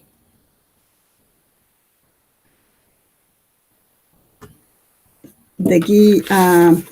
matang asida akoina ngasigi ngasai imana panbikre larik mapan larik 22 ibirami 22 books ibirami haibani Khaidem Promodini na aduga imana pubira isina larik mapan aduga larik pibirak pasti ngasai imana panbibada surname si akoigi audience dagi Ronen yen na chumthokpirak dagi damakta thagachari boy haisi magi yumnaksi yandrembam boy haibani aduga masina Khaidem Promodini gi sister tampaki machanupa oiba aduna magi yumnaksi yandrembam boy ni aduga magi loinabi tumbiga na yamna harau na akoina smaina Library of Manipur na audio content oina amadi akoina preservation si tawzage habada harau na ahambagi oina larik mapan si pibirakpani aduga akoina masi akoigi goals and mission da doina mak audio book ontho kanda akoi myam paminasi khangminasi aduga remaining larik singsu thirakanda doina mak hapchan bagi collaboration duni tawbirise adagi ngasaigi pabirakpasida mayamna su question hangbirau aina note tawzahubada kitang panjage imana panbikre writer founding writer ngasida panbiba animak ko Promodini ngasigi essay si ibiba aduga subject oina ibiba Thoibi ta khelambam animak si mahak luhongde aduna akoi mayamna masi hana su naina jakre akoigi nupi writer tholakpa kanda matamdu da moina luhongdri se karigino haibadu maduma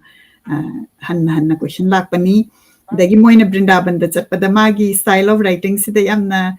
humorous oina su haina aina khanjai ngasagi singdu yamna ke haitare isanga ga motpada mana hangam athongba male da mathangda ai hangam thongba charadi Khaidem Promodini na sai thabadu ningsinga agani mana Brindaban chatlakanda magi ising anaiba sangli tauba adu urakanda moin hangoiba do chang madubu sengi haina adu da irup kadra kain haibagi adugi matang du yamna nokningba ma phawhali adagi ngasagi nupa mana moisi Manipur gi mine haibada ikai ningai ni haibagi matang du kaina ai gyan kitang tahaudre imana madu kitang amuka haibi karino madu madugido hujiki akoigi nupa singsina matamduda akoi nupi singse huji phawni nupi singse kitang mangjinga tharapada adu nupa loina bakti nate percent khara di huji hanagi kai haini orthodox ki mentality do orthodox ti oidraba hujikse aduga mentality du di hongdaba yam lairiba matamduda moy anina luhongdaba se oja Thoibina laitam kabada akhoida madi yang kuina loinare ko 7 8 9 10 masib chahi mari loinarakpani ojana su ojagi subject su aina lobo oiba id public administration lawrakpa ojana su public administration se taglakpa aduna khosi bonding tawraga kaino oibani adudaiduda madi angang singsi sports tawba jagoi sanba adagi oja Thoibina oja Promodini di matamduda office chakhrabani na yaudre oja Thoibina aina class 7 kaba matamda radha epyari phamaina chingmai rongda amalai radhai per pham sida khoi gi ni khoi gi pham sida akhoi pubi ti ji gi kaino tawraga akhoi gi chingmai rom dagi khara dang chatlaga leigi matamduda ojana taktana khoi sigi maramda mana morel yam pieba madu akhoi huji phau kaudri mana angang se yam phajana luna tawba nungsiba jati semgadingba oja ama oini haibase aduga mana amu more da khoi se pui aduda class 8 kare 7 dana radha peri phamda aduga 8 kare ko matam sida khoi se more gi ne tumu bhau changeba matam duda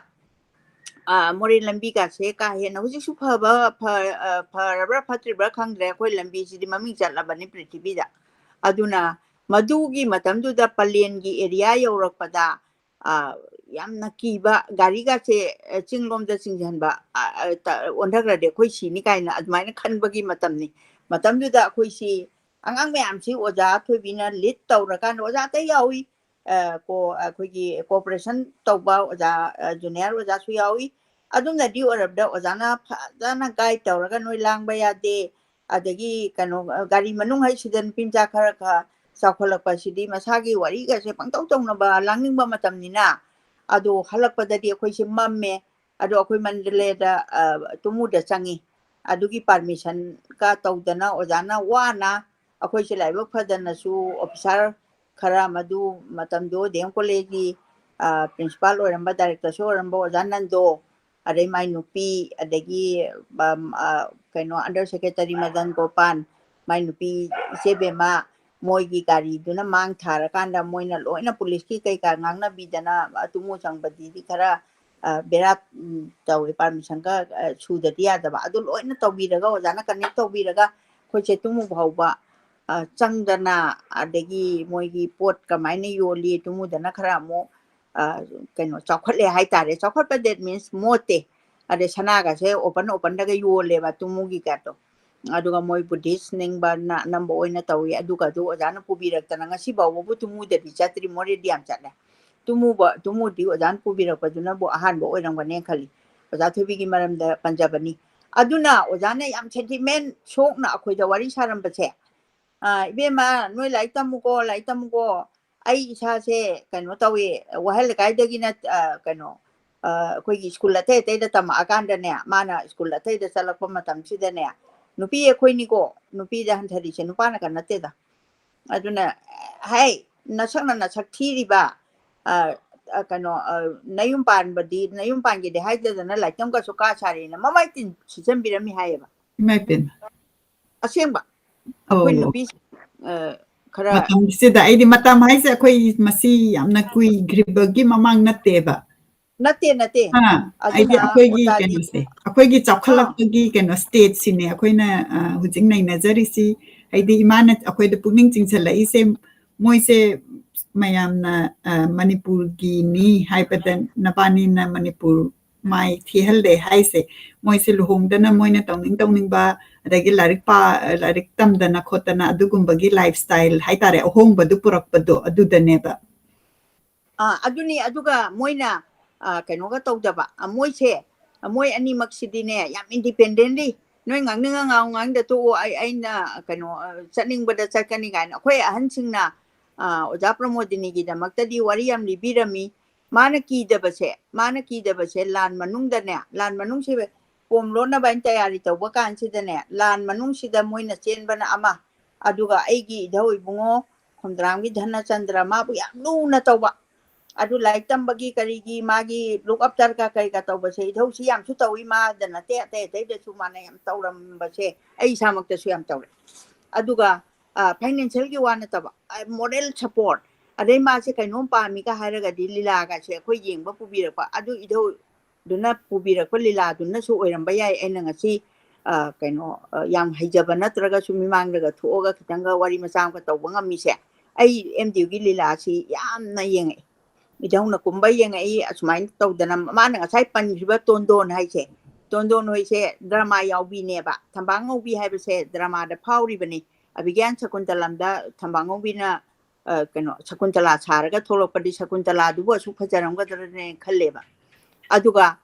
matam du da idhau ibuna kanba muni sai ba ꯑꯗꯣ ꯑꯩꯈꯣꯏ ꯑꯉꯥꯡ ꯑꯣꯏꯔꯤ ꯌꯥꯝ ꯑꯉꯥꯡ ꯑꯣꯏꯔꯤ ꯑꯩꯈꯣꯏ ꯆꯧꯀ꯭ꯔꯤꯗꯒ ꯐꯝꯄꯣꯟꯇꯦꯗ ꯐꯛ ꯊꯥꯔꯒ ꯑꯩꯈꯣꯏ ꯑꯉꯥꯡ ꯃꯌꯥꯝ ꯁꯥꯟꯅꯕꯗ ꯑꯩꯅ ꯑꯉꯥꯡꯒꯤ ꯂꯤꯗꯔꯅꯦꯕ ꯂꯥꯡꯕꯗ ꯀꯣꯛꯁꯤ ꯈꯠꯇꯧꯕ ꯑꯗꯨꯃꯥꯏꯅ ꯇꯧꯗꯅ ꯑꯩꯁꯦ ꯑꯗꯨꯃꯥꯏꯅ ꯁꯦꯝꯃꯛꯄꯅꯦ ꯏꯙꯧꯗꯨꯅ ꯑꯣꯖꯥ ꯄ꯭ꯔꯃꯣꯗꯤꯅꯤꯁꯨ ꯃꯥꯅ ꯈꯨꯔꯥꯏꯕꯨꯡꯉꯣ ꯍꯥꯏꯅ ꯀꯧꯋꯦ ꯃꯥꯅ ꯀꯧꯕ ꯑꯩ ꯇꯥꯖꯍꯧꯋꯦ ꯑꯗꯨꯅ ꯈꯨꯔꯥꯏꯕꯨꯡꯉꯣ ꯍꯥꯏꯅ ꯍꯥꯏ ꯂꯥꯎ ꯀꯔꯤ ꯍꯥꯏꯔꯦ ꯀꯥꯏꯅꯒ ꯇꯧꯕ ꯁꯨꯃꯥꯏꯅ ꯇꯧꯗꯅ ꯃꯥꯁꯦ ꯀꯩꯅꯣ ꯐꯥꯎ ꯈꯨꯝꯕꯣꯡ ꯐꯥꯎꯕꯅꯦ ꯁꯥꯏꯀꯜ ꯇꯣꯡꯉꯒꯅꯦ ꯂꯥꯛꯑꯦꯌꯦ ꯑꯗꯨꯒ ꯃꯥ ꯌꯥꯝ ꯏꯟꯗꯤꯄꯦꯟꯗꯦꯟ ꯑꯣꯏꯕ ꯃꯝꯃꯦ ꯄ꯭ꯔꯃꯣꯗꯤꯅꯤ ꯅꯪ ꯆꯠꯈ꯭ꯔꯅꯨ ꯉꯁꯤꯗꯤ ꯑꯩꯈꯣꯏꯗ ꯂꯩꯊꯣꯛꯑꯁꯤꯅ ꯍꯥꯏꯕꯁꯦ ꯂꯥꯟ ꯆꯦꯜꯂꯤꯅꯦꯕ ꯑꯩꯈꯣꯏꯒꯤ ꯐꯦꯃꯤꯂꯤ ꯍꯣꯜꯁꯦ ꯃꯇꯝꯗꯨꯗꯅꯦ ꯑꯁ ꯈꯨꯔꯥꯏꯕꯨꯡꯉꯣ ꯀꯩꯁꯨ ꯅꯠꯇꯦꯗ ꯍꯥꯏꯅ ꯁꯥꯏꯀꯜꯗꯨꯃꯒꯅꯦ ꯑꯗꯨꯝ ꯆꯠꯈꯤꯕꯁꯦ ꯏꯙꯧꯁꯤꯅ ꯇꯝꯃꯦꯕ ꯑꯗꯨꯅ ꯏꯙꯧꯁꯤꯅ ꯇꯝꯃꯤꯗꯨ ꯐꯠꯇꯕꯗ ꯇꯝꯕ ꯅꯠꯇꯦ ꯑꯁꯨꯛꯀꯤ ꯃꯇꯤꯛ ꯊꯧꯅꯥ ꯐꯕ ꯑꯗꯨꯒ ꯃꯣꯏ ꯏꯔꯥꯡ ꯌꯥꯎꯗꯦꯕ ꯃꯣꯏ ꯏꯔꯥꯡ ꯌꯥꯎꯗꯦ ꯑꯗꯨꯒ ꯃꯣꯏ ꯑꯣꯖꯥ ꯊꯣꯏꯕꯤꯁꯨ ꯏꯔꯥꯡ ꯂꯩꯁꯥꯕꯤ ꯏꯟꯈꯠꯂꯛꯄꯒꯤ ꯀꯦꯕ ꯃꯧꯕ ꯑꯝꯇ ꯌꯥꯎꯗꯦ ꯑꯗꯨꯅ ꯃꯣꯏꯅ ꯅꯨꯄꯥꯒꯁꯦ ꯀꯩꯝꯇ ꯀꯤꯗꯦꯕ ꯅꯨꯄꯥꯅ ꯂꯛꯅꯕꯁꯨ ꯌꯥꯝ ꯀꯦꯕ ꯃꯧꯕ ꯅꯨꯄꯤꯗ ꯂꯛꯅꯩꯗꯅ ꯑꯗꯨꯅ ꯃꯣꯏ ꯂꯛꯅꯗꯦ ꯑꯗꯨꯒ ꯃꯣꯏꯕꯨ ꯑꯗꯨꯃꯥꯏꯅ ꯇꯥꯊꯤ ꯇꯥꯑꯣꯏꯅꯒ ꯌꯦꯡꯉꯨꯅꯦ ꯗꯦꯜꯂꯤꯗ B.A ꯇꯝꯗꯣꯔꯕ ꯇꯝꯕ ꯆꯠꯂꯤꯗꯨꯕꯨ ꯅꯣꯏꯕꯨ ꯏꯀꯥꯏꯗ꯭ꯔꯅ ꯃꯥꯏꯗꯣ ꯀꯥꯏꯅ ꯑꯣꯖꯥꯗꯨꯅꯒ ꯍꯥꯏꯁꯦ ꯅꯨꯄꯤꯗ ꯍꯟꯊꯅ ꯌꯦꯡꯕꯒꯤ ꯎꯁꯤꯠꯇꯕꯩ ꯋꯥꯅꯦꯕ ꯎꯁꯤꯠꯂꯒꯗꯤ ꯃꯁꯨꯡ ꯃꯃꯥꯟꯅꯕꯗꯗꯤ ꯑꯗꯨꯃꯥꯏꯅ ꯍꯥꯏꯔꯣꯏ ꯑꯗꯨ ꯆꯠꯅꯩꯌꯦꯕ ꯍꯧꯖꯤꯛ ꯐꯥꯎꯗ ꯃꯦꯟꯇꯥꯂꯤꯇꯤꯗꯣ ꯑꯗꯨ ꯂꯩꯔꯤꯕ ꯌꯥꯎꯏ ꯑꯗꯨꯃꯛꯄꯨꯗꯤ ꯍꯥꯏꯅꯗ꯭ꯔꯦ ꯍꯧꯖꯤꯛꯀꯥꯟꯗꯗꯤ ꯌꯥꯝꯅ ꯆꯥꯎꯈꯠꯅꯔꯦ ꯍꯥꯏꯕ ꯇꯥꯔꯦ ꯑꯃꯔꯣꯝꯗ ꯆꯥꯎꯈꯠꯇ꯭ꯔꯒꯁꯨ ꯑꯃꯔꯣꯝꯗꯗꯤ ꯌꯥꯝ ꯆꯥꯎꯈꯠꯂꯦ ꯑꯗꯨꯅ ꯃꯣꯏꯒꯤ ꯃꯇꯝꯁꯤꯗ ꯃꯣꯏꯅ ꯅꯨꯄꯥꯁꯤꯡꯁꯤꯅ ꯑꯩꯈꯣꯏ ꯁꯣꯁꯥꯏꯇꯤꯁꯤꯗ ꯅꯨꯄꯤꯒꯁꯦ ꯀꯩꯅꯣ ꯃꯆꯥꯅꯨꯄꯥ ꯄꯣꯛꯇ꯭ꯔꯦ ꯀꯥꯏꯅ ꯅꯨꯄꯤ ꯑꯃꯒ ꯍꯥꯏꯔꯒ ꯂꯨꯍꯣꯡꯕꯁꯦ ꯑꯩ ꯏꯃꯥꯡꯁꯤꯗ ꯑꯩ ꯎꯍꯧꯔꯦ ꯇꯥꯍꯧꯔꯦ ꯑꯗꯨꯒ ꯋꯥꯔꯤ ꯑꯣꯏꯅ ꯐꯣꯡ ꯐꯣꯡ ꯁꯥ ꯂꯩꯔꯝꯃꯦꯕ ꯃꯣꯏ ꯃꯌꯥꯝꯗꯨ ꯎꯕꯗ ꯃꯕꯥꯅꯤꯁꯦ ꯃꯁꯛ ꯊꯤꯕ ꯅꯠꯇꯦꯌꯦ ꯌꯣꯡꯗꯁꯨ ꯅꯍꯥ ꯑꯣꯏꯔꯤꯉꯩ ꯐꯖꯩꯌꯦꯅ ꯑꯣꯖꯥ ꯊꯣꯏꯕꯤꯁꯨ ꯑꯗꯨꯝ ꯐꯖꯔꯝꯃꯤ ꯑꯗꯨ ꯀꯔꯤꯝꯐꯧ ꯊꯤꯕ ꯅꯠꯇꯦꯕ ꯃꯍꯥꯔꯥꯖ ꯀꯨꯃꯥꯔꯤꯗꯤ ꯑꯗꯨꯝ ꯀꯔꯤ ꯍꯥꯏꯅꯤ ꯃꯥ ꯀꯦꯖ ꯃꯧꯖꯕ ꯅꯤꯡꯊꯧꯀꯣꯟꯗ ꯆꯥꯎꯔꯛꯄꯅꯤꯅ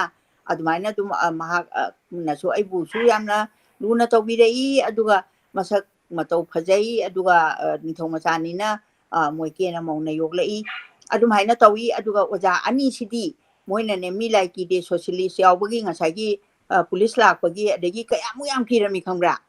ꯆꯦ ꯃꯌꯥꯝꯗꯣ ꯀꯩꯅꯣ ꯇꯥꯡꯒꯣꯏꯌꯣꯡꯈꯩ ꯃꯩ ꯊꯥꯗꯣꯛꯄꯒꯤ ꯑꯣꯖꯥꯗꯨ ꯐꯥꯍꯧꯗ꯭ꯔꯤꯅꯦꯕ ꯂꯥꯛꯏꯅꯦ ꯍꯥꯏꯗꯤ ꯑꯗ ꯃꯗꯨꯒꯤ ꯂꯩꯀꯥꯏꯒꯤ ꯃꯇꯝꯗꯨꯗ ꯃꯥꯏ ꯁꯥꯈꯤ ꯑꯝꯇ ꯐ꯭ꯔꯤꯗꯝꯗꯣ ꯌꯥꯝꯅ ꯂꯦꯁ ꯑꯣꯏꯕꯩꯗꯤ ꯃꯣꯏ ꯄꯨꯂꯤꯁ ꯂꯥꯛꯇꯣꯔꯦ ꯑꯗꯨꯒꯤ ꯄꯥꯎꯗꯨ ꯃꯥꯅ ꯍꯥꯟꯅ ꯈꯪꯕ ꯑꯣꯖꯥ ꯊꯣꯏꯕꯤꯗꯒꯤ ꯈꯪꯈ꯭ꯔꯦꯕ ꯑꯣꯖꯥ ꯑꯥ ꯊꯣꯏꯕꯤꯒꯤꯅ ꯃꯃꯥꯡꯒꯤ ꯅꯨꯃꯤꯠꯇ ꯃꯕꯥꯅꯤ ꯀꯝꯃꯨꯅꯤꯁ ꯌꯥꯎꯃꯤꯟꯅꯔꯤꯅꯦꯕ ꯑꯥ ꯑꯗꯨꯒ ꯃꯥꯅ ꯇꯧꯔꯦ ꯑꯗꯨ ꯂꯩꯀꯥꯏꯗꯨꯗ ꯃꯤꯐꯥꯎ ꯊꯣꯛꯂꯛꯇ꯭ꯔꯤꯗꯣ ꯁꯣꯏ ꯑꯝꯇ ꯇꯧꯕꯤꯌꯣꯅ ꯍꯥꯏꯕ ꯃꯇꯝꯗ ꯀꯌꯥ ꯋꯥꯈ꯭ꯔꯅꯣ ꯌꯦꯡꯉꯣꯕ ꯑꯗꯣ ꯀꯩꯒꯤꯅꯣꯗ ꯑꯗꯣ ꯂꯩꯀꯥꯏꯗꯨꯗ ꯃꯊꯪꯗ ꯇꯧꯔꯒꯗꯤ ꯅꯣꯏ ꯂꯩꯍꯟꯂꯣꯏꯅ ꯙꯝꯀꯥꯒ ꯇꯧꯗꯅ ꯑꯩꯈꯣꯏꯒꯤ ꯀꯩꯅꯣꯗ ꯄꯋꯥꯔ ꯇꯧꯔꯤꯅꯦꯕ ꯑꯗꯨꯅ ꯑꯗꯨꯒꯨꯝꯕ ꯃꯌꯥꯝꯗꯨꯅ ꯂꯩꯕꯥꯛ ꯃꯤꯔꯛ ꯇꯤꯜꯂꯛꯄ ꯃꯇꯝꯗꯗꯤ ꯑꯗꯨꯒꯨꯝꯕ ꯊꯧꯅꯥꯗꯣ ꯂꯩꯇ꯭ꯔꯒꯗꯤ ꯇꯤꯜꯂꯛꯄ ꯁꯨꯡꯉꯝ ꯉꯝꯃꯣꯏꯗꯧꯕ ꯑꯗꯨꯝ ꯅꯝꯊꯔꯒ ꯂꯩꯒꯗꯕ ꯑꯗꯨꯅ ꯃꯔꯝꯁꯨ ꯑꯣꯏꯕ ꯌꯥꯏ ꯑꯗꯨꯅ ꯑꯩꯈꯣꯏꯅ ꯀꯩꯒꯨꯝꯕ ꯊꯕꯛ ꯑꯃ ꯇꯧꯒꯦ ꯍꯥꯏꯕ ꯇꯥꯔꯒꯗꯤ ꯂꯥꯏꯕ ꯑꯃ ꯁꯦꯀ꯭ꯔꯤꯐꯥꯏꯁ ꯇꯧꯊꯣꯛꯑꯒ ꯁꯦ ꯕꯨꯙꯗꯦꯕ ꯍꯥꯏꯔꯣ ꯑꯗꯒꯤ ꯔꯥꯃꯥꯌꯣꯟꯒꯤ ꯍꯥꯏꯔꯣ ꯃꯍꯥꯚꯥꯔꯠꯀꯤ ꯍꯥꯏꯔꯣ ꯑꯗꯨꯒ ꯑꯩꯈꯣꯏꯒꯤ ꯇꯧꯔꯤꯕ ꯃꯌꯥꯝꯁꯦ ꯁꯦꯀ꯭ꯔꯤꯐꯥꯏꯁ ꯑꯃ ꯁꯃꯥꯖꯒꯤ ꯁꯣꯁꯥꯏꯇꯤꯒꯤ ꯑꯃ ꯇꯧꯒꯦ ꯍꯥꯏꯔꯒꯗꯤ ꯑꯩꯈꯣꯏꯅ ꯑꯃ ꯇꯧꯗ꯭ꯔꯒꯗꯤ ꯃꯗꯨꯒꯤ ꯂꯝꯕꯤꯗꯨꯗ ꯆꯪꯕꯗ ꯌꯥꯝꯅ ꯇꯤꯡꯈꯪ ꯃꯌꯥꯝ ꯑꯃꯅ ꯁꯧ ꯁꯥꯔꯀꯥꯟꯗ ꯗꯤꯁꯇꯔꯕ ꯇꯧꯋꯤ ꯑꯗꯨꯅꯁꯨ ꯑꯗꯨꯝ ꯑꯣꯏꯕꯅꯤ ꯍꯥꯏꯅ ꯑꯩꯒꯤ ꯋꯥꯈꯜꯗ ꯑꯗꯨꯃꯥꯏꯅ ꯊꯝꯖꯒꯦ ꯍꯥꯏꯗꯤ ꯑꯩꯈꯣꯏꯅ ꯉꯁꯥꯏꯒꯤ ꯑꯩꯈꯣꯏꯅ ꯅꯩꯅꯔꯛꯄꯁꯤꯗ ꯑꯩꯈꯣꯏ ꯍꯧꯖꯤꯛꯇꯤ ꯂꯥꯏꯔꯤꯛ ꯇꯝꯕ ꯅꯨꯄꯤꯅ ꯂꯥꯏꯔꯤꯛ ꯇꯝꯕꯁꯤ ꯍꯧꯖꯤꯛ ꯃꯅꯤꯄꯨꯔꯗ ꯂꯣꯏꯅꯃꯛ ꯀꯅꯥꯝ ꯌꯥꯝꯅ ꯁꯄꯣꯔꯠ ꯇꯧꯅꯔꯦ ꯀꯣ ꯑꯩꯈꯣꯏꯒꯤ ꯃꯇꯝꯗ ꯖꯦꯟꯗꯔ ꯏꯀ꯭ꯋꯦꯂꯤꯇꯤ ꯑꯩꯈꯣꯏ ꯕꯕꯥ ꯏꯃꯥꯅ ꯅꯨꯄꯥ ꯅꯨꯄꯤ ꯇꯣꯉꯥꯟꯅ ꯈꯥꯏꯗꯅ ꯆꯞ ꯃꯥꯟꯅꯅ ꯃꯁꯤ ꯇꯧꯕꯁꯦ ꯑꯩꯈꯣꯏ ꯍꯧꯔꯦ ꯑꯗꯨꯕꯨ ꯃꯇꯝꯗꯨꯗ ꯊꯣꯏꯕꯤ ꯄ꯭ꯔꯃꯣꯗꯤꯅꯤꯒꯤ ꯃꯇꯝꯁꯤꯗ ꯂꯥꯏꯔꯤꯛ ꯇꯝꯕ ꯑꯗꯒꯤ ꯃꯥꯅ ꯇꯧꯅꯤꯡꯕ ꯊꯕꯛꯂꯣꯝꯗ ꯆꯠꯄꯁꯤ ꯈꯔ ꯋꯥꯕ ꯉꯁꯥꯏ ꯏꯃꯥꯅ ꯍꯥꯏꯔꯤꯕ ꯇꯤꯡꯈꯪ ꯑꯣꯏꯕ ꯂꯝꯕꯤ ꯑꯣꯏꯕ ꯑꯗꯨꯒ ꯃꯤꯅ ꯊꯤꯅ ꯍꯥꯏꯕꯤꯔꯛꯄꯁꯦ ꯃꯕꯥꯅꯤꯅ ꯃꯋꯥ ꯂꯧꯗꯕ ꯑꯗꯨꯒ ꯃꯥꯅ ꯀꯤꯗꯅ ꯃꯥꯅ ꯄꯥꯝꯖꯕ ꯃꯥꯏ ꯂꯥꯏꯔꯤꯛ ꯇꯧꯗꯧꯕ ꯇꯝꯕ ꯑꯗꯒꯤ ꯌꯥꯝꯅ ꯅꯨꯡꯁꯤꯕ ꯃꯁꯤꯗ ꯌꯥꯎꯔꯤꯕꯁꯤ ꯉꯁꯥꯏꯒꯤ ꯁꯤꯇꯥꯔ ꯃ꯭ꯌꯨꯖꯤꯛꯇꯁꯨ ꯃꯥꯅ ꯊꯋꯥꯏ ꯌꯥꯎꯖꯕ ꯑꯗꯒꯤ ꯈꯝꯕ ꯊꯣꯏꯕꯤꯒꯤ ꯖꯒꯣꯏꯒ ꯍꯦꯛ ꯑꯗꯨꯒꯨꯝꯕꯗ ꯀꯜꯆꯔꯒꯤꯒ ꯑꯗꯨ ꯁꯥꯗꯣꯛꯄ ꯌꯥꯝꯅ ꯐꯖꯕ ꯃꯣꯏꯒꯤ ꯀꯩꯅꯣ ꯀꯦꯔꯦꯛꯇꯔꯤꯁꯇꯤꯛꯁꯤ ꯃꯁꯤ ꯎꯠꯄ ꯌꯥꯝꯅ ꯅꯨꯡꯁꯤꯕ ꯑꯦꯁꯦꯅꯤ ꯑꯗꯒꯤ ꯉꯁꯥꯏꯒꯤ ꯀꯝꯃꯨꯅꯤꯁꯀꯤ ꯕꯨꯛꯇꯨ ꯂꯩꯔꯝꯃꯒꯗꯤ ꯃꯥꯁꯤꯁꯨ ꯄꯨꯂꯤꯁꯅ ꯐꯥꯔꯀꯥꯟꯗ ꯃꯥꯁꯨ ꯖꯦꯜ ꯆꯪꯉꯝꯗꯣꯏꯅꯦꯕ ꯑꯗꯨꯗ ꯃꯥꯅ ꯃꯇꯝ ꯆꯥꯅ ꯂꯥꯏꯔꯤꯛꯇꯨ ꯃꯩ ꯊꯥꯗꯣꯛꯈꯤꯕ ꯍꯥꯏꯇꯥꯔꯦꯀꯣ ꯑꯗꯨꯗ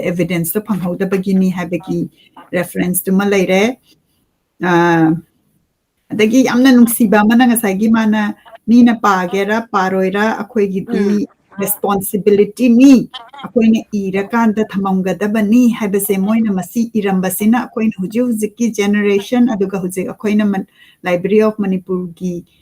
initiative oina audio do thamamaga akoigi next generation da masigi iram ibiramba mayam se hujik akoi mana pare se ese matani larik mapan laire mapan gi mathak akoi 22 books se parakhini adun akoi na hena khangba oirakadoini akoi ngarang aina high achiever gi akoi gi session that knowledge is power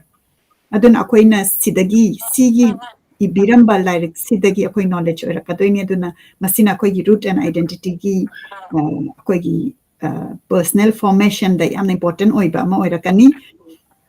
adagi ngasai yamna nungsina loisan ki bada mana mabani gi friendship mana kona mabani maksi I bada wara akanda sumana I balep tabado makhut si saugat lakanda ngasai aina painting da ucha ki badu amuka se ucha rake makhut si saugat lakanda ma se I ba suglep lep ki deba aduga page tara muktang irasat I biramba aduna mana kari iramge habasi akoina yamna khaurangna ngaizeri aduga mana last sigi essay takelambam thubina legitraka magi poloi ba matam adugi matam du mana ihibado yamna nungsina yamna emotional oina ibiramma ga biramba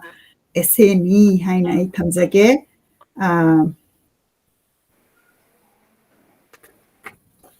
matang asida akoigi si pung ama ga minute tara nithoidi change adubu comment yamna phaja ba lai adu comment kitang pakhatjage aduga ai thuna pakhatjage akoigi matam si time bound oibanina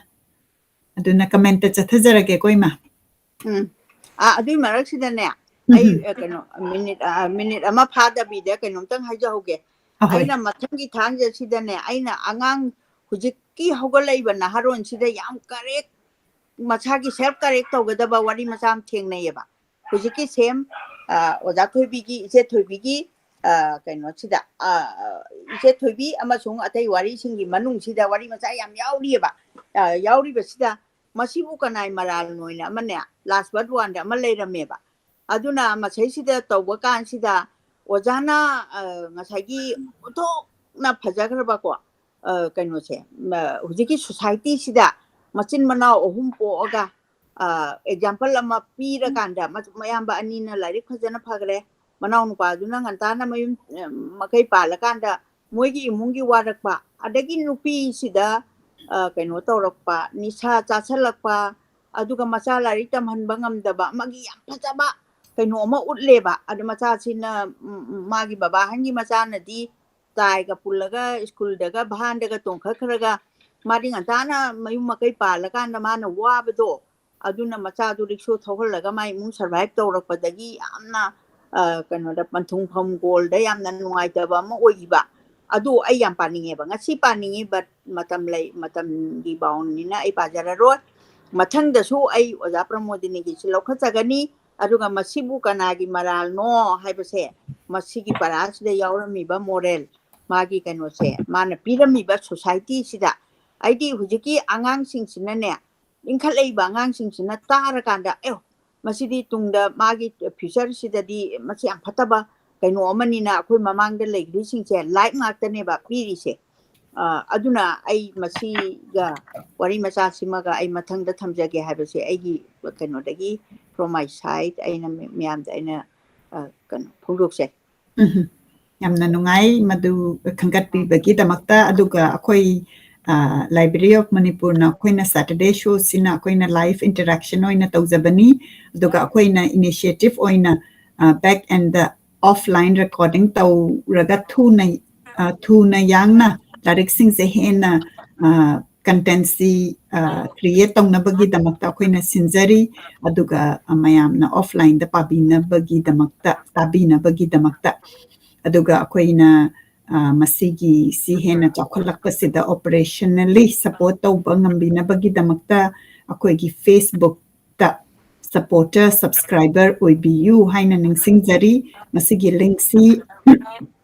mungtang yengkhatpiu akoi ngasi yengbiri si mi chama hene yengbi ado adomna akoi gi supporter oibasi sign up tawbira agadi November December da sign up tawbira agadi Facebook na akoi gi Saturday live show si funding tawbigani aduna aina nizari pumna mapu amutang sign up tawbiu moi gi sign up tawbasidai sida tha amada only 399 rupees lupa chamri muktani moina hangi si masi at least tha ahum mari dang di amtang tawbiu adu oiragadi Facebook na khoigi bonus khara pibiraga khoigi show se fun tawrakanda khoina writer ga collaborate tawba adagi thagachari khudol thaba khoigi team gi operations cost aduda mateng pangbigani haina ina nizari aduga khoigi masigi membership drive si akoi hoba kuidri ado hujusing membership taruk khatangairi Australia dagi oibira US dagi oibira Manipur gi han ba oina Arif Aribam na oibira Arif Aribam na khangabani ma kamaina sign up tawgani habadu aduga sign up tawbada kitang confusion lairagadi Arif Aribam na volunteer oina chongthokpira adom na mabu contact tawbiu aduga US dagi iche sohini re nasu member oibira ima Jamuna Advani nasu oibira adagi UK dagi Tampha Gupta na sign up tawbira smain tawtana 500 member 500 subscribers si amuktang aigi target si yohanbiragadi akoigi program si hena chawkhatpa oigani haina ningsingzari nizari matang asida ai comment lokhachage Rishi Nong yengbiri Darendra Jitsu yengbiri Kingston Mangsatabam yengbiri ahanba maktada imaibema amadi ichebu khurumjari ngasi ga tharaga Saturday live ahum lak suzare mathang tarakpada su yaujare akoi mana somda onthoise akoi magi somda TV achauba ma leibagini ado kaisu kaide ima yengbiu ai imagi view si minimize tawzage aduga imana asomda yengbira kaisu kaide ai comment se dum migi kaino do comment to yam chong thokpani na aina pabade yam nungai bagini yengbiu adom na kaisu kaide adagi mathangda nene nesi haina kaujaba Nirmala Rajkumari yengbiri nesina akoigi covid ki relief fund da happy badu aina ngasai ahan bada panjakre nene tahawbra khangde akoigi honorable minister RK Ranjan na aduki akoi finding the voice na maduda contribute tawrapadu mana acknowledge tawbirami haina ai amuka suning singjage smain tawdana pukchen chawraba akoigi yengbiriba mayam sina thabak ama tawsi habada chongthokpirakpaduna akoi mayam si ngasi bhauba chahi 2012 tagi tawrakpa thabak si makha chathaba ngambani aduga ngasi imana pabikhiba Eche Thoibi haibasida Eche Thoibi aina man sina kauraga Thoibi amadi Promodini gi magi sinaba magi human connection madumakni akoina finding the voice Library of Manipur da akoina yengbiri pa mayam siga akoina connection pauzabasi Kingston Mangsatabam si Luwang Sangbam awang lekai dagi yengbiri pani Thiam Punil Singh na traditional dress ubasi yamna nungsi mai pakpa oibiu yai phare haina ibirai ngasai imana panbigre imagi design asina Robert Naurem gi design ni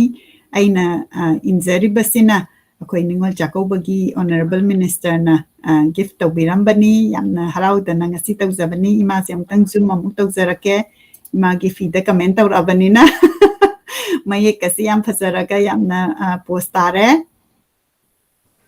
adagi mathangda ngasai Kingston Mangsatabam na ngasai Eche Thoibi du yamna khorang na ngai bagi comment ni Shashikanta Hidang Mayumsu yengbiri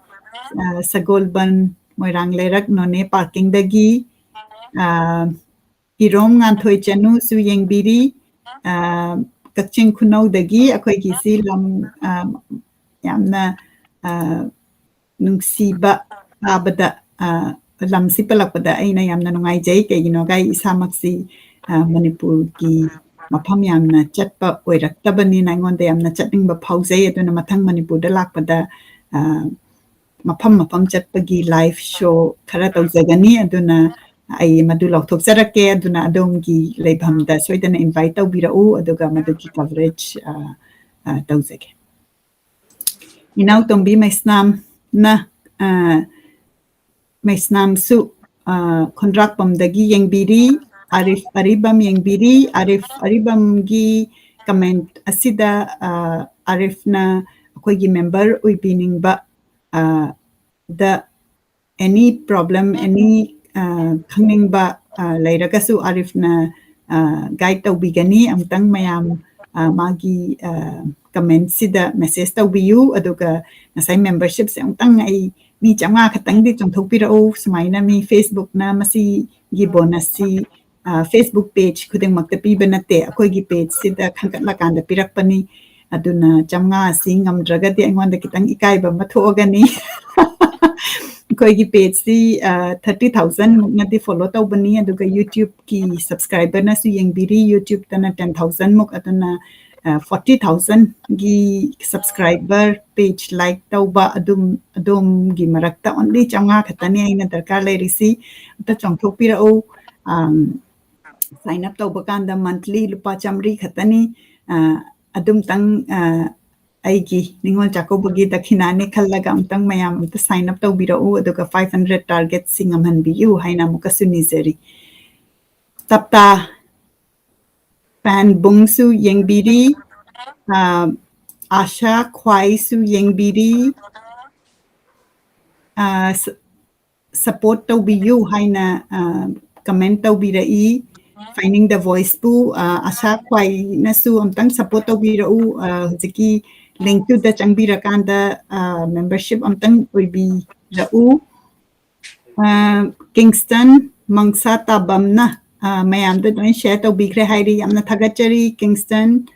dagi RD takhel yengbiri RD takhel sunga sai dagi love and like thaba dagi share tawba ujai sigumba adom naha mayam chokthora kanda smaina literature da interest laira kanda hena share tawbasina akoigi viewership se hinkatpani masi ngasai writer Khaidem Promodini amadi takhelambam thoibi na haibado akoina mina pagera paroira akoina igadaba dudi akoigi responsibility ni akoi iramsi haibado akoina chongthokjare isisu akoina ngasi se mina tagera taroira akoide dum larik se thira ga paraga thamammadawani kaiginoga akoina ngasi tadraga su masi da ngasi tabiriko tabibasu yamna tholakani aduga tadraga sune akoina masigi prithibidagi chakkhraga su masigi audio footage se thamamaga this mind tawdana akoigi lairik leirami ngasa imana poraiba lairik singse ubada yamna all oiraba akoina hujik phangbada waraba aduna amuk publish tawdraga di masigi work se phangroidoba akoi next generation aduna ngasidi yamna phajaba moral matam hore mina tagera taroira akoina tawgadaba thabaktu da mai onchalaga dum chatpado aduni aduna sumain tawdana yamna nungsiba noi youth mayam tholakpasi akoida yamna nungai Mingam Kuraina kudos to our honorable MP Dr. R.K. Ranjan ngasai akoina New York ta chalura kanda mana India represent tawraga UN da lakpa adagi adugumbada yamna chokthok chaningai ni akoi Manipur se hujik pura limelight tani leirisi akoina yamna chokthok chana yamna harauba energy ma lakpada mafam dagi mi miyam oktana akoina Manipur ki level da nataba hujik sine India ki level da wa ganga ga question ga tawbadu yamna nungai ba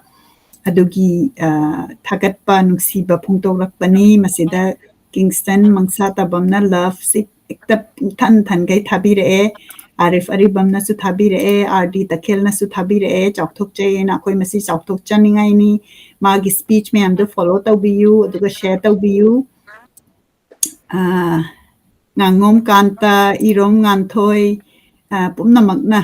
akoigi honorable minister gi damakta thagat pa love and like thabirai inau toimbi mai snamna thank you Robert naure maina imagi phi sida thagalai imagi phi si thagalabani na ima damtang zoom tawjarake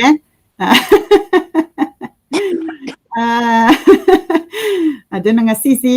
manipur dana huzik imasi lok kitang khure Manipur da nungdang oibagi kitang light si night ki light oibani aduna daytime da mung masi photo lauraga mo khoi share tawminasi adun main tawdana khoi gi Manipur gi product Robert Naurem na tawribasi Manipur gi product si mana national international si da puthokdana adagi chatdana heta mayam celebrity naga sela ise khoi gi yam chawthok chaningai ni aduna khoi gi mayamna thabak ama tawba kanda akoina ngambado pot se leiba kanda akoigi Manipur gi mina sabo ragadi moida support tawba adagi any adumaina akoigi ngamba level da tawragadi akoigi lebak se hena chawkhatpa oigani habasi aigi achetpa thajabani Kingston mangsa tabamna ichegi leirum fi asisu yamna phajai haina ibirai yamna phajai aina phangbada this maina one line da angon da pirak padu da idi yam chawe haina khalludre do huji hangto okan da yamna chawba yamna phajaba phi ama oirami ima ibe magi su adu mangai phiban gi leirong sina hena magun happy haina phi gi so koi si comment tawre aduna khoi gi listeners sing da phi saba phi gi advertisement tawninga ga su haibira o ima ibani na sela ka mayam da hena kanghalage Ronan Yenbu amuka hanna thagachari akoi ngasai yumnak plan ki badu chomthok pirak pagi tamakta Sakhitombi Rajkumari Yengbiri yamna nungsiye mai bema khurumjari haina ibirai Mercy mai bamna yamna nungsiba comment ama irai masi amtang ai pat thokcharake ngasi finding the voice ki live amuk yauba phangjare mamang the request tawjakhiba topic numit kapa pathokpi leirame personal problem ma dagi live ta yauba phanghodra basu YouTube ta yengba phangjare live ta thagat wahi ama ta haiba phangjahodre adubu ngasi amuk nene amadi abok amuk thengnajare request topic lokhat pirak pagi damakta hainingai leitana thagachari aroibada finding the voice book room jari haine amna nungsina mercy mai bamna ibirei imana mercy gi ming sanjari mercy gi phone number su thabirau imaga wari sana ningba interaction laining gadi sumain tawdana yengbiriba pumna mangnasu adumna khangningba taningba Manipuri literature gi content to adum request tawbirau akoi gi ima amati akoi committee member na thigachara ga soidana lanthokchage akoi myam khangminnasi sumaina curiosity se leiraga de akoi literature se adum lehoraga daba poto adumaina oihansi haibadu naha noi myamna chumthora kan hangakasi yamna thagatpa phongtokche matang asida Mercy maibam ai nahan ming palhodrabado ming pan bai di aina adum ahan ka oisalamnina somda aina yengido khara chawbada kana haina kitang kupaga di amu nungai taba adagi kawsu dum kawgalle aduga numika pa makhaki wari taning bagi damakta aina pajagraga isana thagat wahi ama pibirak pasidi thousands time keno aina muka hena pungning da nungai ba poi mamangda aina US ta pa ki bada maitai chanu se amke explain to biro aina atau ki ba maitai chanu si keno ne Dr. Kamal ne iba adu moi syllabus ta yo pa jani adai tu da magi do sma hai bani lengsilak le ma maitai chanu maitai sahiत्य gi mandir manung da yandai thanna lei hakuna kalusne magi khuya da na ahobane ba ai sahi tara mutaglam ni simpha pujabai wan ko aduga ngasai gi angang singna puriba arthadi ngasai lei duga kanoga sahiत्य ga kamai changdam nari noi je khangda bagi explain tawra matungda ahamda mi chahumgumbadang tarami adu podcast ne ai keno live nate live show nate adubu explain tawra matungda ichasing mayam se tabiba duda ingonda yam ai di magi viewer masing helakpaduda ai isasida su yam nungaibam phawjeyeba kaygino da o gyando khitang aduna ni aina saireng gumba dei wari gumba pabada khitang aruba gumba akhoi matam duda bahubada khitang khambada waraba lon yaurokpada khitang khangjaba khara tawjeri se adu kana gumba na su he as ka explain tawloi radi matam mange kain ka so adum haibirakpati yawi adu haija sanu ngasai oja Promodini gi wari do akhoi isada so adugi phil adum tawjeyeba kai noida kana gumba magi kana ga dobo oragadi kana roidaba mi dudi mana taning dragadi tumina muthala su yaidana khoi lila su mawong amaneba lampak tu da phamaga hekta thokham leitaba nate aduna ngasagi kaino mi amana yam kan taninga kanda adugi amu haira kanda amana mu madu kana de mu haigala de ai di confuse tawdeba o kana da baduna dum thado khrasunu kana baduna dum logjara sanu adu iman haise chumbra sumda braido dum pibira o aduga tawpatabu pagraga di ngasagi marsi maibamna haibira ido as pagre smai taw khudakte chahudre kai che I am very happy. God bless you. Aduna akoina interaction sessions aina su yamna enjoy tawi imana su enjoy tawi karigino haraka akoina masita interact tawrakanda adomna kari pami akoina kari pami haibadugi energy to sagat lakanda da senbani adagi akoigi ngasi smaina akoina Saturday live se sidi aina yumda phammaga tawbanina special app sizinnarakanda Facebook amadi YouTube the live streaming tawzari aduga Facebook amadi YouTube ki viewer animag yengba uzari adubu anawbada akoina last week ta aina koiru silaw haina live aidi mayamna aisi US ta leibanina angangsing na US ki aina Instagram amadi Facebook ta mapam aina nature yamna pambagi chatpa adagi 101 poem thiba adugumba tawbasi live tawbira u yengningi haina aina last week ki New York chatpa sida Central Park the chatlaga tawbase masina ahanbane yam successful oigi amna nungai angonda su wari maina sarakanda akoi khangminna badu aduna madu dadi only Facebook ta khatang chatli aduna aina YouTube viewer da haizeningi si Facebook lom da lakpiyu ado itara de ani akoina live tawbasi adomna interaction do madu da phangani aduga YouTube ta na akoina live thadokpa ngamdragadi amuk offline oina thadok jabani hainai haizage Nirmala Rajkumari ina yamna nungai zai tajaba da haina haibira ing asigi wari essay dugi maramdani Kingston mangsata bamna haukraba matam bu mitmangda sangsang uhanbire ima amadi iche buhanna thagatpa phongdokchari aduna ngasagi wari duda akoina yamna tamjaningai khangningai akoigi history aduda machak yam yaurabani aduna adomna kanai haukraba matamgi haibasi laikhidragasu Oja Promodini Eche Thoibi na moina khalambado akoigi responsibility ni habadu koina smaina pangtho akanda akoi myamna as haukraba matamdu smaina ibiraga thambirambase akoigi di manimta kanadagi henba diamondagi henba potne haina aina khanjai haina ado moina ubiramagati mosu haraujarangani haina aina soidana khanjai mamta pan gambamna yamna nungsi haina ibirai Krishna na kurumjari thagat pirai Saviniya yumnam na yamna nungsi ba comment me irai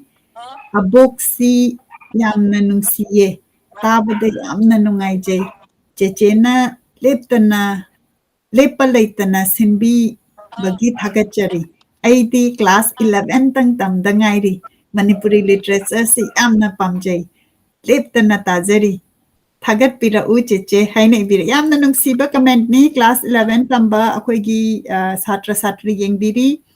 aduga Stavenia yumnam amadi tabiriba youth aina request tawzari adom na pamba Manipuri gi poem ama recording to biro thagat biro akoi gi poem section da hapsi adona akoi gi writer adongi pamjaba writer gi poem ama khangat biro thagat biro aduga support@findingthevoices.com da thabiro video mate aduga akoi myam imaga aiga khatangna content sembase masina akoi gi content si thuna sagat pangamoy akoi myam sagat minasi noina babado aduso hapjanjage aduna sairing myam se sairing do ina focus tausi hana sairing myam do adomna pambadu lokhapiro myam na tana daba myam na panadriba da focus taubiro same sairing do mi khudamang na paragadi maduna taba aduna ai ngaijari aina 101 poems author of Manipur si English da focus taubani madudai du da anaw ba yamna nungsi ba anaw ba writer yamna thoglai angang youth na iba aingonda thabirai aduna English ki oiragadi aina huziki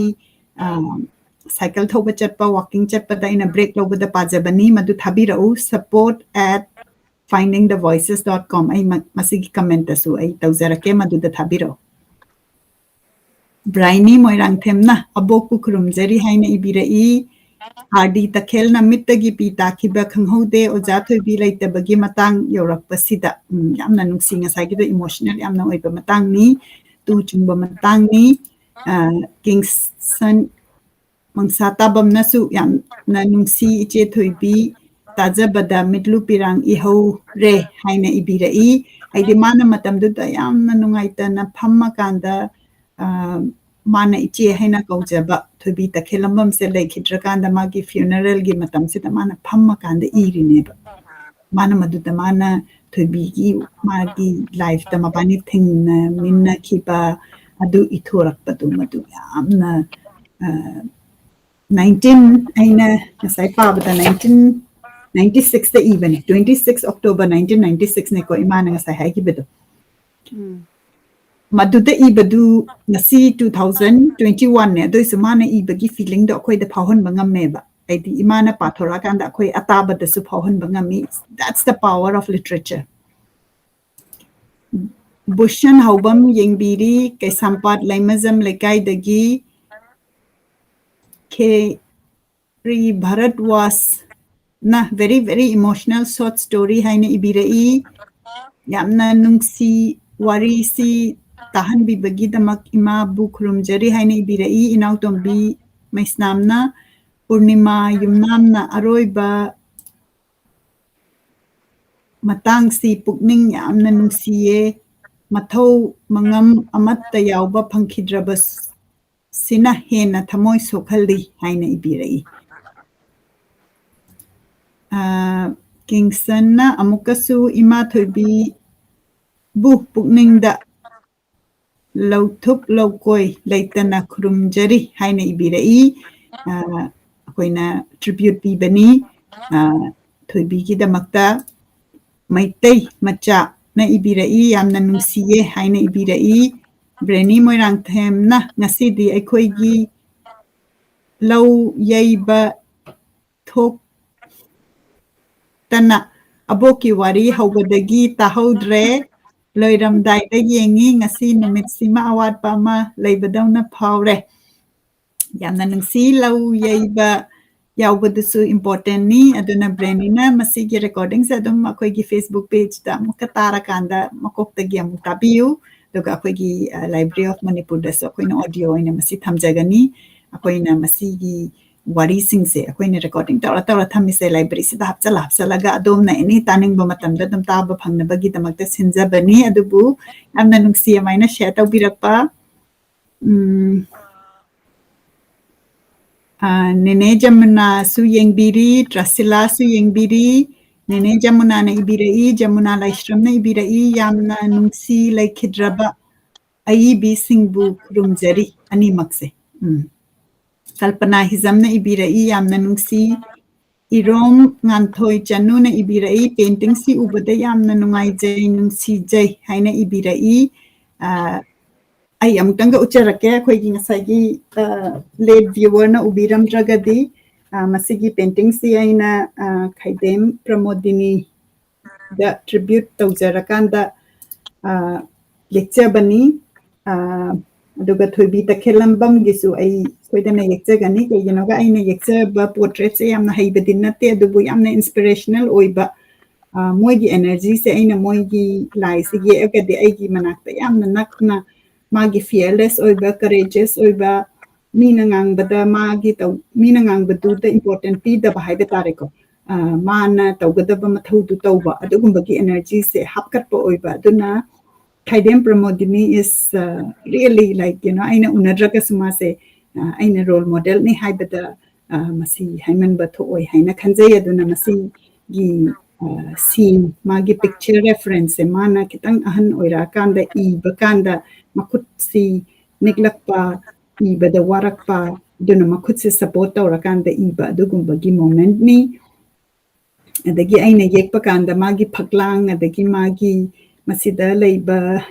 thong sigumbasi yamna kupna urakana mana kamaina phamaga elarik iramgani habadu phaukiba painting ni aduga adomna masi ki copy se pambiraga di soidana haibira u Manipur da aina canvas print oina masi available oi hen jage aduga adomna su Khaidem Promodini bu magi picture se manak thamakanda koina writing the interest lairagadi moida inspiration se moina mangon bibagi mong dengwan da phawon bado aduni aina haizarisi ada ngon da soidan haibira u canvas print soidan phanghanjage Manipur da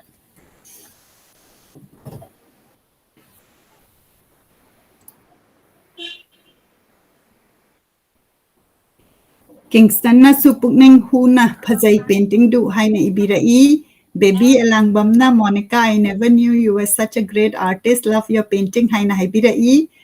painting si ai gi damakta di meditation ni imagi maning dasu painting lairi si dagi ai gi maning da laiba si su first ai gi exhibition tau kiba painting ni aduga koina ai gi painting sina journal lai adagi canvas print adagi greeting card adugi product si already Manipur da lairabani hummingbird na adomna order tawbiragadi adum deliver tawrakani haina I thamjage Nirmala Rajkumari na ibira I yamna nungsi ayekpa mami sisu wari su yamna nungsi aikoi su nongmadi ining lasu ibangam daba matam laktoini haina ibira di writer Nirmala Rajkumari masa maksu writer ni na mana ngasigi essay sida yamna relate tawba adugumba comment ni Thaunau Jam Sham Singh hana ibira I yamna nungsiba warini Manipuri sahitya lai oikraba singthaningai oiraba ai bi oja animaku kurumjari haina ibira I Pari elang na naire kaino sidi golden haina ibira I masi karamba matang noi khangdre masi painting du da oramgado bo mali laima salamna yamna nungai ima kanba yamna phangi haina ibira I ngasagi article dugi maram dani haina laujage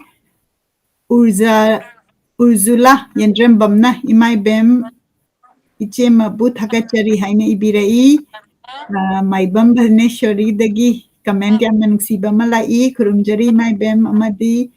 ichebu ngasidi Maharashtra dagi oina yengjari haina ibira I phajana training du tawro vini chesina layu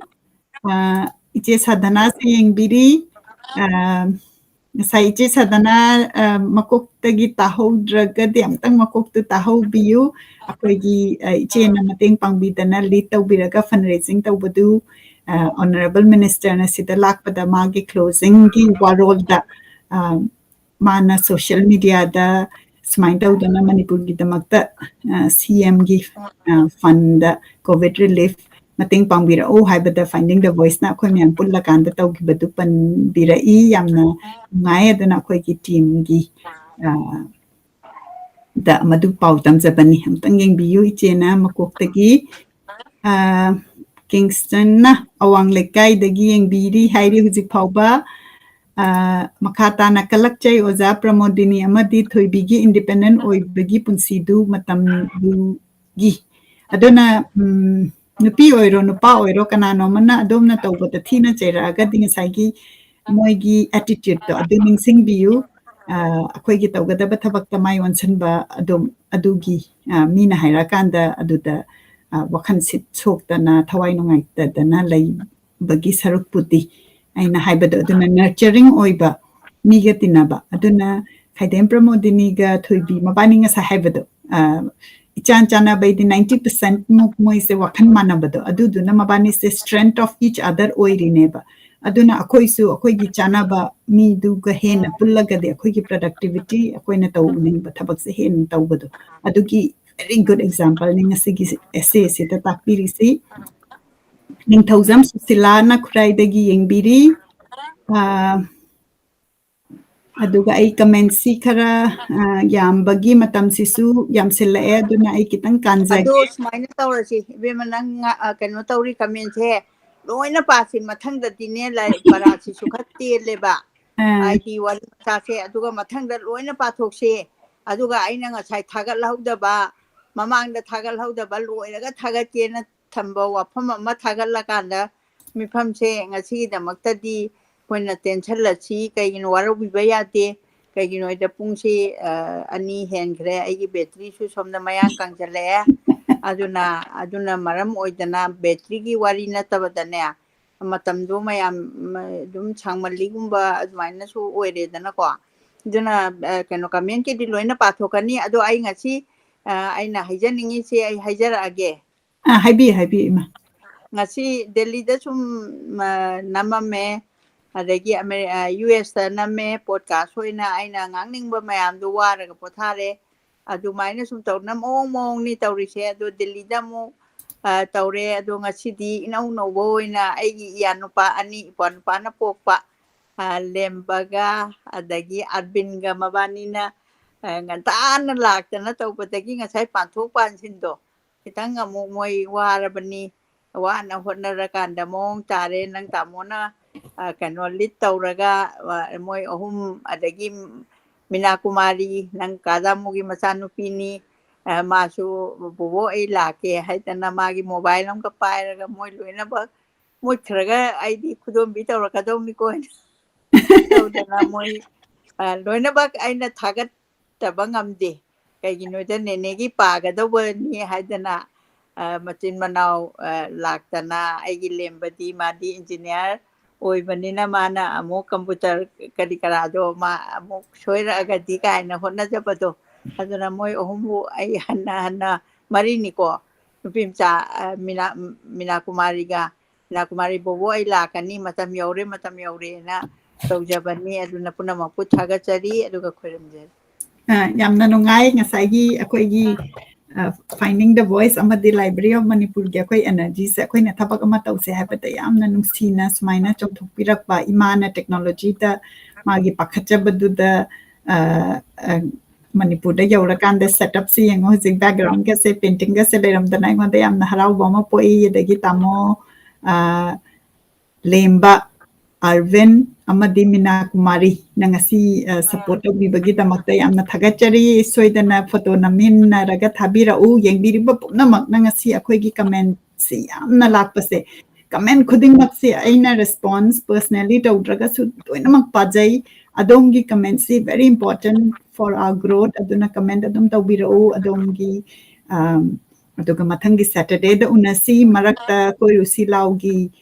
session lakani maduda interaction tawminasi akoi high achiever gi question hangbira u aduga ngasagi membership to amtang ai khurumjaraga haijari amtang November December sida 500 membership amtang yohanbira u amtang sign tawbira u hairaga asigi di program asi loisinjarage wari asi khangminasi Eche Thoibi by Khaidem Promodini share tawbiyu mathang dasu amuka paraga hen content se koi khangminasi hairaga loisinjarage kurumjari